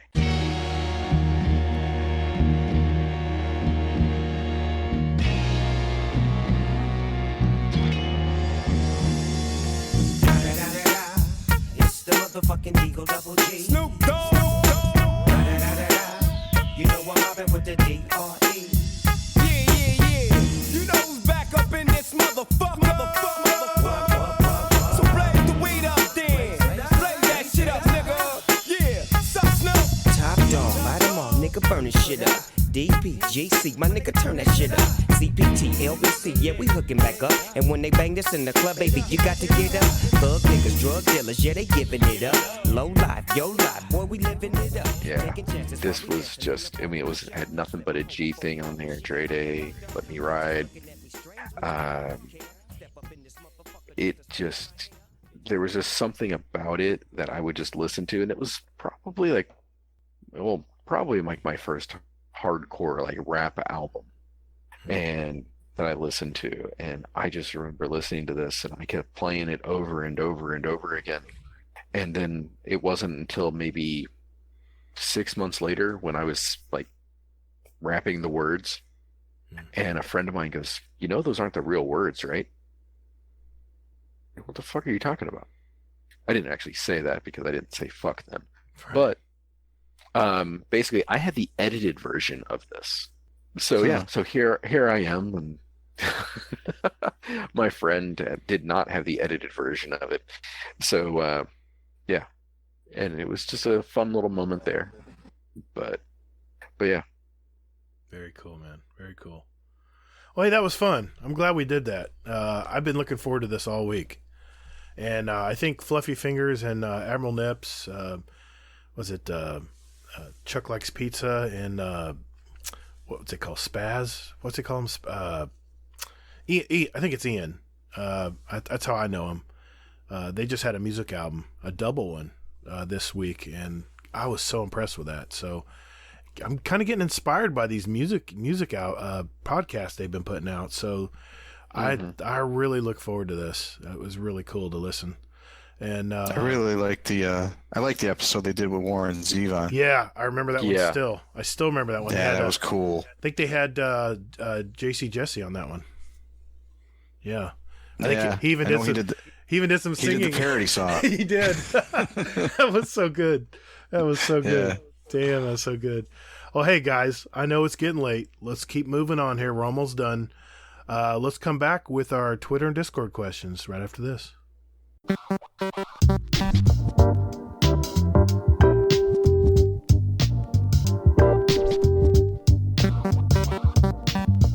All right, boys and girls, it's time for the Twitter and Discord questions. This is where our community, usually in our Discord and sometimes at Twitter, will send us some questions for our show, for our guest or for us or for all of us. And Hazel, why don't you dip into the basket and pick the first one, man? All right. Oh, hell. Why did I pick that one at random? All right. So this is a two-part question. So it's from somebody G_A_T_R. Question for Chubbywizard. What is your favorite sandwich? All right. I would have to say a Reuben or a patty melt. Good choice. And I would say sub sandwiches are a very close second. There's a particular place in Chicago called Fontano's. They are my number one sub sandwich, and they're delicious. But I always go, if I'm going to someplace, like a restaurant or whatever, a Reuben or a patty melt are just, that's it for me, man. The rye bread, crisp butter fried rye bread and the sauteed onions. So yeah, that's it for me for the sandwich. I'll be right back, guys. I gotta go make a sandwich. Dear God, man. Yeah, Oh, shit. I think I got some Here it corn. is. I got some corned beef somewhere in here. fucking 3 o'clock in the damn morning. I and know. I'm like, all right, I'm fucking hungry now. I am starving. I'm sorry I asked that question. Yeah, I feel sorry for anybody listening to this, and they're gonna be like, Just do it at lunchtime. You'll be fine. Music, it's food, so. Exactly. And the second part of that question is, what is your favorite movie of the last decade? Oh, this was a tough one. I actually had to cheat and go online for this, but I'm going to go Green Book. Oh, yeah. Oh. That was good. I saw that one. I just saw it recently. I didn't see it when it first came out. But my wife and I sat down and we watched it, and Viggo Mortensen is just awesome in that movie. The dynamic that those two characters have together and the on-screen chemistry is just amazing. I mean, the whole thing, they become friends at the end, and the one guy, ends up showing up at the guy's house, and the whole thing is, I loved it. I loved every bit of that. Viggo Mortensen is perfect in it. I mean, he's an incredible actor. I don't think he gets his druthers when it comes to acting, but Green Book was it was awesome. That's one of those movies that if it's on, I'm watching it. Yeah, Viggo Mortensen is one of my favorite actors. I agree. He is underrated. And I mean, even if you look like at a bit part, like Carlito's Way. Yeah. He was amazing, Yeah, I don't think he gets the recognition he deserves. Have you ever heard him on an interview? He's so low key. You never know it. No, actually I haven't. You never know that he played Aragorn. You never know it because he's such a low key kind of groovy guy. He kind of feels like a jazz musician. Just kind of sits back and maybe that sounds good. Not to be funny, but I forgot he was even Aragorn compared to all the other roles. Of course, yes. Yeah, I mean, just the guy's range of acting is amazing. I mean, I remember him from A History of Violence and stuff like that. Yeah, but that movie was awesome. Did you guys ever see the movie of where he raised his kids in a school bus or something like that? You ever see that? It was an independent. No, I think it was a couple years ago. You remember that one? Like Mr. Fantastic? Yes. Yeah, I think that was it. Yeah, that's it. He was very good in that too. And the kids would come to. I think they got away from their house and they went into the city and they saw all these people were kind of bloated and they're like, "Daddy, what's wrong with that person?" Like, well, they like to eat, I guess. When they don't eat nuts and berries like we do. I remember that part. I was like, holy crap. It's amazing. Reubens and patty melts. That's what it does, man. Cheesesteaks. Give me the cheesesteaks. All right, I got one here from Drafty. Okay. What spells have you cast and on who? I guess he's referring to your gamer tag. Yeah, I guess. The only one I ever got away with was the one I cast on my wife to convince her that I was the guy of her dreams. So good answer. That was it. I was one and done there. How many years have you been married? 19 he knew this years. off the top of his head. 19. Nice job, man. Nice. Yeah, 19 years. This coming year will be 19 years. All right. Question for Chubby Wizard from Uncle Scumdeath. Which vehicle do you drive, and have you ever owned a motorcycle? I drive an F-150. I'm a truck guy. I've had pretty much when I started paying for my vehicles, I started buying trucks, and I just can't go back. So right now I've had a Silverado, I've had an S10, I had two S10s, and a Sierra, and now I'm in an F-150, and I love it. You know, I drive an F-350 for work, big dually, got a crane on it, and all this other crazy stuff. So I just can't. Driving cars is You got to be sitting up high where you can see the road real well. You get used. Yeah, You get- I mean, even like a mid-size SUV is better than sitting in a car. I've had like 4 Ford Rangers. Those are the first trucks I bought. That's when I got introduced to the truck world. And as soon as I bought my first Ford Ranger, just the fact I was sitting so much higher, I'm like, why would anyone else ever want to drive anything else? Because you could see it. You were towering above everybody. And I came from sports cars, like little Acuras and Hondas and Camaros and stuff. And when I first got a truck, man, I was like, holy shit. It was just, you can't go back once you get a truck. Nope. Yeah, my wife, she has a Honda Civic. So whenever I ride in that thing, I'm like, man, I feel like my ass is on the ground. That's my wife's car. She drives a little Ford Focus. She's just like, just shut up and drive it. I can hear the road. It's like right under me. What's going on? I feel like I'm dragged on the road right now. I know. I need clearance. Yeah. My balls are going to scrape. It's okay. No, exactly. Continuing with Uncle Scumdeath had another question for Chubby Wizard. He goes, which new console will you be buying first? Xbox? I guess the whatever, Xbox new Gen X or whatever, or the PS5? All right. I have owned 2 motorcycles in my life. I owned a Moto Guzzi and an old Triumph. But I never really got into riding too much. I rode a little bit, but I knew too many guys that got hurt. And being in Chicago, it's not a great area to ride bikes.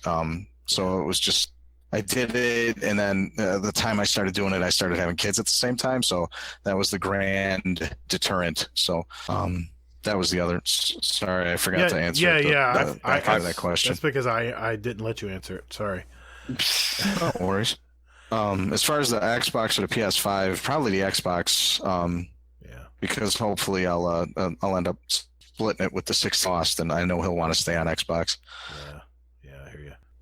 All right. So I don't know if you've done your homework on this one or not, but did you prefer? Well, I guess you don't need your homework for this part. But did you prefer Destiny 1 or Destiny 2? And how many hours in each have you played? Like I said, I literally split an account with my son. So the gamer tag will show the hours, and it's a combination of us both. So, right. Me personally, I've definitely played more D2 because I was, what do they call them? Taken tots. Right. So I didn't have that much time in D1 before it became D2. Right. But I would have to say, I guess I like Destiny because I put more time into it, but I certainly have the nostalgia for Destiny 1. Like, I have screenshots on my phone of my armor from Destiny 1, like my little Twitter picture thingy is my Titan with the Rise of Iron armor on. So I'd say Destiny 2 I prefer, but D1 had its hooks in me too. Okay. Another one from Uncle Scumdeath. Question for Chubby Wizard. I have a phobia about butter. I cannot go anywhere near it. Oh, God. As it's one of the most disgusting substances known to mankind. Do you have any phobias? Oh, God, I love this guy. Yeah. Right? You have butter. Isn't it sandals, too? Can he not wear sandals and butter and eat? I think he mentioned that last week. Yep. Snakes, all day snakes, no snakes ever, any form. No, never. You're definitely from Chicago. So I said I'm named after the patron saint of Ireland who chased all the snakes out. So no snakes for me. Okay. That makes perfect sense. All right. What's your favorite porn star? Oh, wait. Did I say that out loud? Who was that from? Let's point it out to everybody. Who asked that question? The one and only Kingsley Mack. Of course he did. So, coincidentally, he is actually my favorite porn star. Little known fact. There you go. My answer is Mr. Elmer Fudd. Ooh. I've seen that one. That was good. He's that good. had better acting than you would think. It's very good. Yeah, I finished. I finished the movie. Yeah, that's right. Exactly. There you go. Exactly. You got an answer for this, Chubby Wizard? Oh, JC Jesse by far. Yeah, good choice. Oh, yeah. Good choice. All right. Hands down. I mean, and the new look. Yeah. Hands down your pants. Yeah, I get it. I get it. Both hands. 15-minute tease bot. This is Skull Reaper, by the way. He had a question. He says, "What is the lamest school trip you've went on?" For me, that'd be easy. We never went on any school trips. Really? Yeah. So Catholic schools in Chicago weren't having school trips. Oh man. I mean, we went to like an amusement park for like an 8th grade graduation treat type. But other than that, I don't remember any. So in high school, we didn't go anywhere either. I have to go back to elementary school because in high school I went on 2 kick-ass school trips. One was to Mexico, and one was to Hawaii. Mexico and Hawaii. What? Yeah, I was in band, man. That's the reason I was. Hell? That's the reason I was in band, because they had the most school. kick-ass trips, man. Yeah. Well, justify a band going to Mexico. We played. We marched a little bit. We actually had a little concert. We marched a little bit. No, we had a actually we went to a square and we had a concert for one of the schools there, one of the sister schools. So yeah, we did. We brought our instruments and played, and then we enjoyed Taxco, Mexico City. There's another one on the coast. I can't remember. It's Porta something. Anyway, then I went to Hawaii. We played. I think we participated in a marching band part of a parade or something. And then the rest of the week, we were on a cruise ship that jumped from island to island. I went to Maui, went to Honolulu, Kauai. All right. So anyway, yeah, I had to go all the way back to elementary school here. And it was a stupid petting farm. I hated petting farms. And the goats would just eat your damn shirt every time you go there. And no one ever wanted to go to the damn petting zoo, because the only reason they went is because they didn't want to do schoolwork. So that was my worst, most lamest school trip. What about you guys? So for me, we went to like one of those caves, like those caverns kind of thing. Uh-huh. It was like a 4-hour ride or something like that. It seemed like 4 hours anyway. And we got there, we got out, and come to find out, they were closed. Oh. I wasn't even looking forward to going, but then to know that I was going to ride my ass back in a school bus, yeah, I was super excited. Those school bus trips, weren't they fun? Wasn't the school bus so awesome? So awesome. No air conditioning, well, at least in Florida. No AC. You just had to open down the windows and you smell all the BO from all the kids who didn't bathe for days. Good times. Sorry. I didn't mean to talk about you, Hazel. Sorry, man. Oh. What about you, Chubby Wizard? You got any bad school trips? I guess none, because you answered. As I'm sitting here reminiscing and my synapses are finally firing. We did go to the Art Institute once, but for like a 5th grader. Okay. I mean, the Art Institute's amazing and all, but for a 10 or 9-year-old boy, nah. So I guess that was it, because it was beyond boring.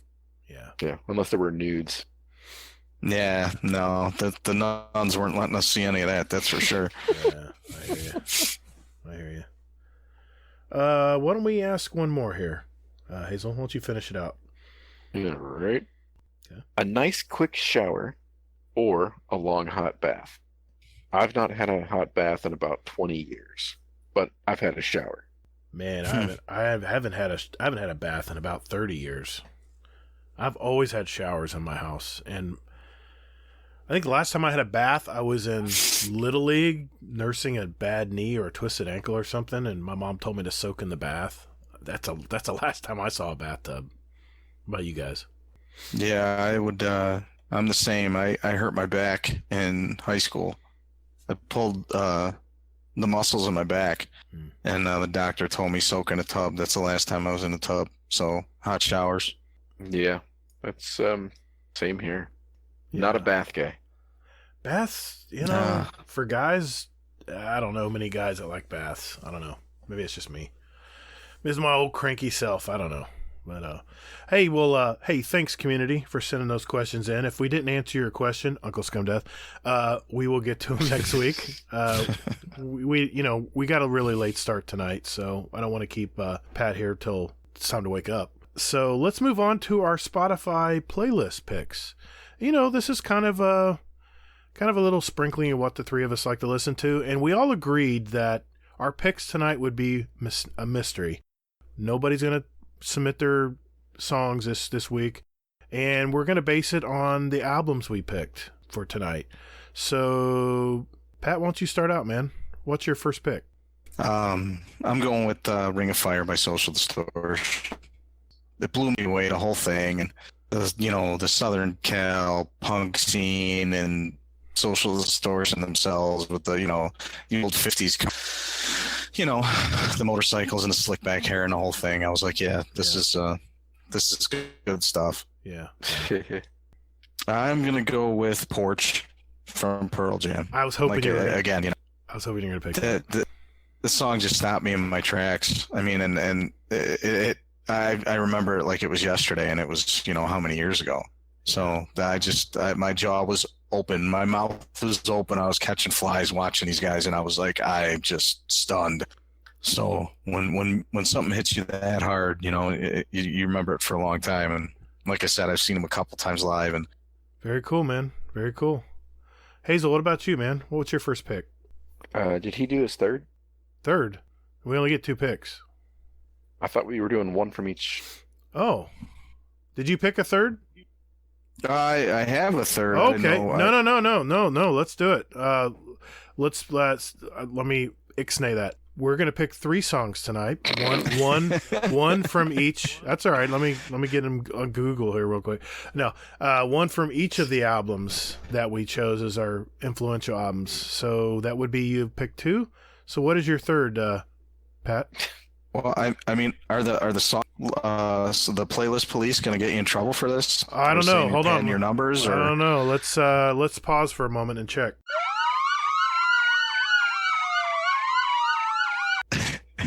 Okay, we'll find out. Yeah, fuck those guys. Yeah, fuck those guys. Well, there you go. They can at me. It's okay. Yeah, at Hazel. All right, so I guess my third, I gave it away already, is like I said, "Creeping Death" by Metallica off of Ride the Lightning.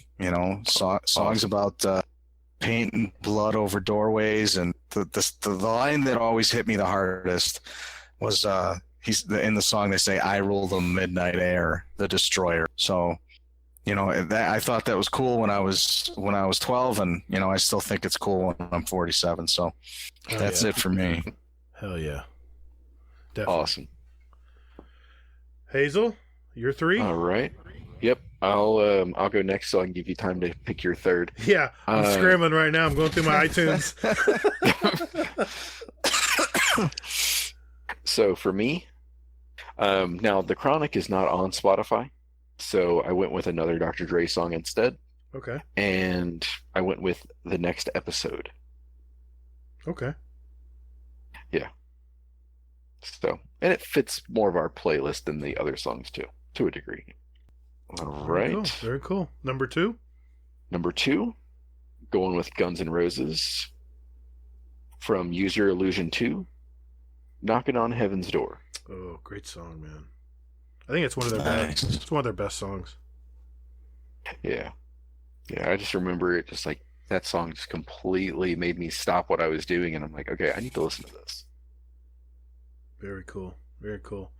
And your third. All right. So, for Chuck Berry, he has a song. It's he calls it his alma mater, and it's called "My Ding-a-Ling." Oh my God, it's a great song. Good choice. Good choice. Yeah. I had to. That sounds like a Hazel pick, doesn't it?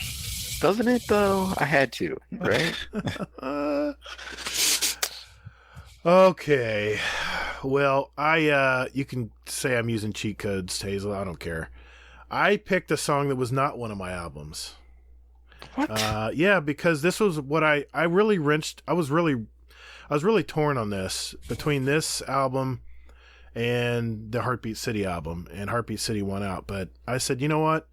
I'm going to pick a song from this album because I think it just needs to be mentioned. This was a pick that influenced me as a young kid. And like I said, I consider it an honorable mention. It's from the album of the same name, released in December of 1973. It's Paul McCartney and Wings with Band on the Run. So many great memories of this song. I remember my parents would be driving on the road, and I would be, remember they had the little shelf windows in the back of the most cars back then? And I would just lay down in the sun in that back shelf window and just listen to Paul McCartney and Wings. My parents loved that group, and I was just a kid, but I can still remember listening to that song way back then. So yeah, it transports you back in time, right? My second pick is from one of my albums that I picked in your honor from 2005. It's a slower version. It's on their acoustic rock version. It's Foo Fighters with Still. Like I said, it's from their acoustic disc, and you know, most of you already know the hard rock singles on that album. I mean, they're so popular in the top 10 all the time. So this one was one that maybe you haven't heard. So that's why I wanted to pick it. And my third pick, I am going to pick from Heartbeat City. And I think I'm going to pick You Might Think. It's upbeat song. You guys probably have heard it and probably know it. But every time I hear this song, it just puts a smile on my face. So I can't go wrong. I got to pick that one. So You Might Think by The Cars from Heartbeat City, 1984 album. Damn, guys. It has been a brutal night, I got to admit. These audio issues have just been driving me bananas tonight. And it's no fault of anybody. It's just the way Discord's just having fun with us tonight, I guess. I guess this is our dues we have to pay, right, for doing 31 episodes. But Yep. we are finally done. Chubbywizard can finally go to sleep after a long, hard day. Where can people find you? What information? You know, what gamer tag or anything you want to share with anybody? How they can get a hold of you? Maybe even in the Discord or something. Are you on Twitter? I mean, Yeah, on Twitter, Chubbywizard2. Xbox, Chubbywizard2. If anybody ever tries to get a hold of me on Xbox and I don't respond, and it shows me not playing Destiny, that's my son. If it's Forza or Age of Empires or whatever else he plays, you know, Fortnite or whatever, that's not me. So, Division 2, whatever. Right. So no, you're not playing Fortnite, right? no, not me. Minecraft, maybe, but not Fortnite. I hear you, man. I hear you. Great branding, man. Like the branding of our next person here, Mr. Hazel. Where can people find you, Mr. Hazel? All right.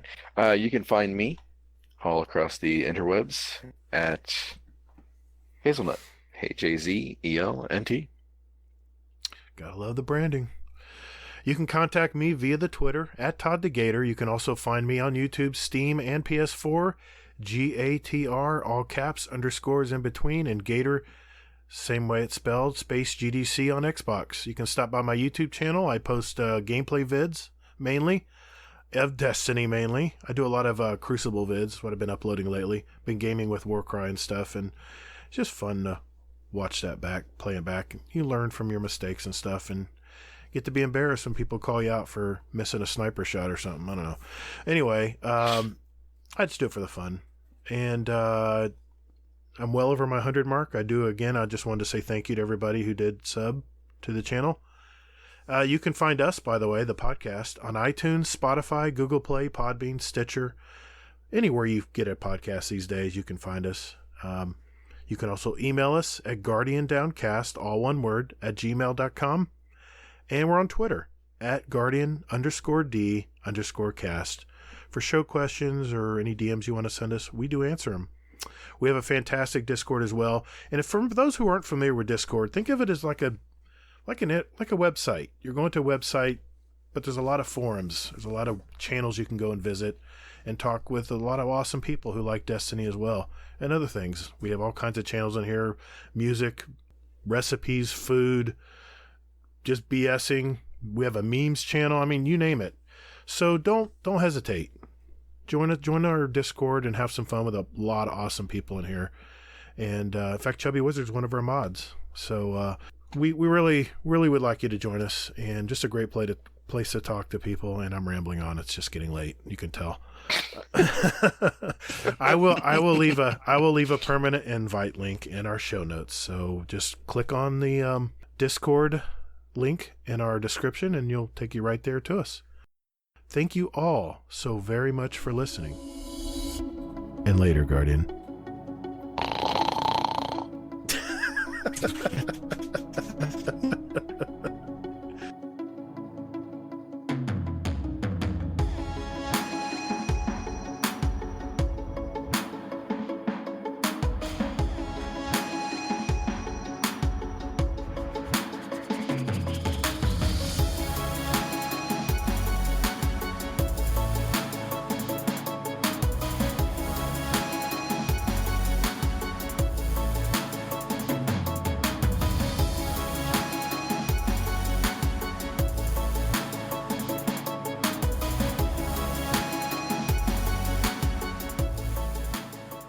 There's a whole bunch of dudes out there that when AMP and DTP went away were nervous, and you guys kind of took up the torch. So thank you for that.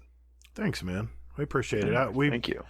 We didn't do it for any recognition or anything. We just like BSing with friends, and like I've mentioned several times, that's just my own selfish reason. I like to know more about people, and this is my avenue of finding out more about them. So I'll be honest, Chubby, I didn't know anything about you, man.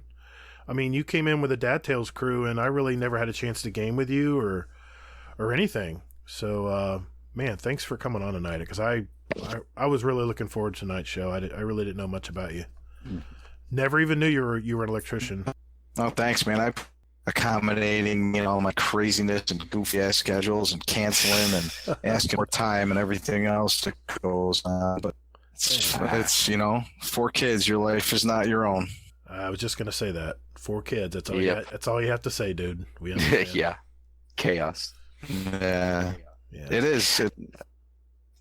I went from daddy daycare to Uber Eats. That's my new role. So, That's awesome. Last night, this is a small taste. Last night, I didn't even come home from work. My daughter had a volleyball game. I had to go to her volleyball game, which my other daughter was at. Had to drive both of them home, feed them, and my other son. My oldest son was working. So then I had to feed the 3 kids, take my daughter to Irish dance right after she came home from volleyball, race back home, pick up my youngest son, drop him at basketball, and then turn and burn and go back and pick up my daughter from Irish dance, bring her home, get her set up to start her homework, and then go back and pick up my youngest son, and then make it home by 8 o'clock-ish. And that was the start of fraction homework with division and word problems for my youngest daughter. Holy crap, man.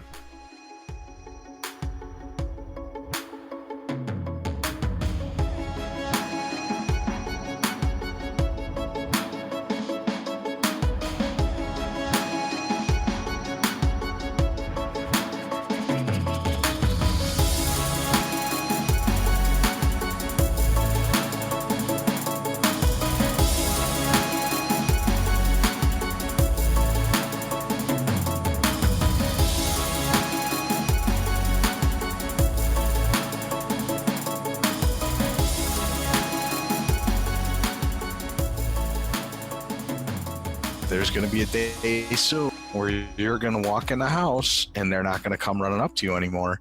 I said, it's going to be tough. I said, I'm not trying to bring you down, but that's what's happening to me now. I used to walk in the house. I was like Julius Caesar. They were throwing roses on the ground. They couldn't wait to get at me. And now I walk in the house. I'll be home for an hour before anybody knows I'm even home. My kid will come downstairs with his headphones on, look at his phone and go, oh, I didn't know you were here. When's dinner? So, Damn. I'm like depressed as fuck right now. Thanks a lot. Sorry, Hazel. It's coming, man. Dude, you use it as motivation. Squeeze every minute you can out of being a dad with a young kid, because it's glorious time. And get lots of videos so you can embarrass them later when they get married. Oh, that's the only reason to have kids. Mm-hmm. And the free manual labor. Yeah. Well, yeah. Yeah, the labor's never the quality of the labor is never what you think it's going to be. It's what you pay for. I used to pay my kids $10 to wash my car. I come out and there'd be spots all over it. I'm like, did you even touch the wheels? Yeah, I did it. Yeah, I did that. I said, didn't he look like you touched them? There's still dirt all over him. Hit him with the hose. Yeah, I did. I hit him. I'm like, oh, geez. Never mind. I'll just do it myself. Here's a $10. Get out of my face. God almighty. It's never. You think about all this great labor you're going to have with kids. No, you're not going to have. It's going to be crappy. Think of hiring the crappiest person out there that doesn't want to be there, and they want the maximum amount of pay, and then you pay them anyway and say thank you, and you end up doing the work yourself.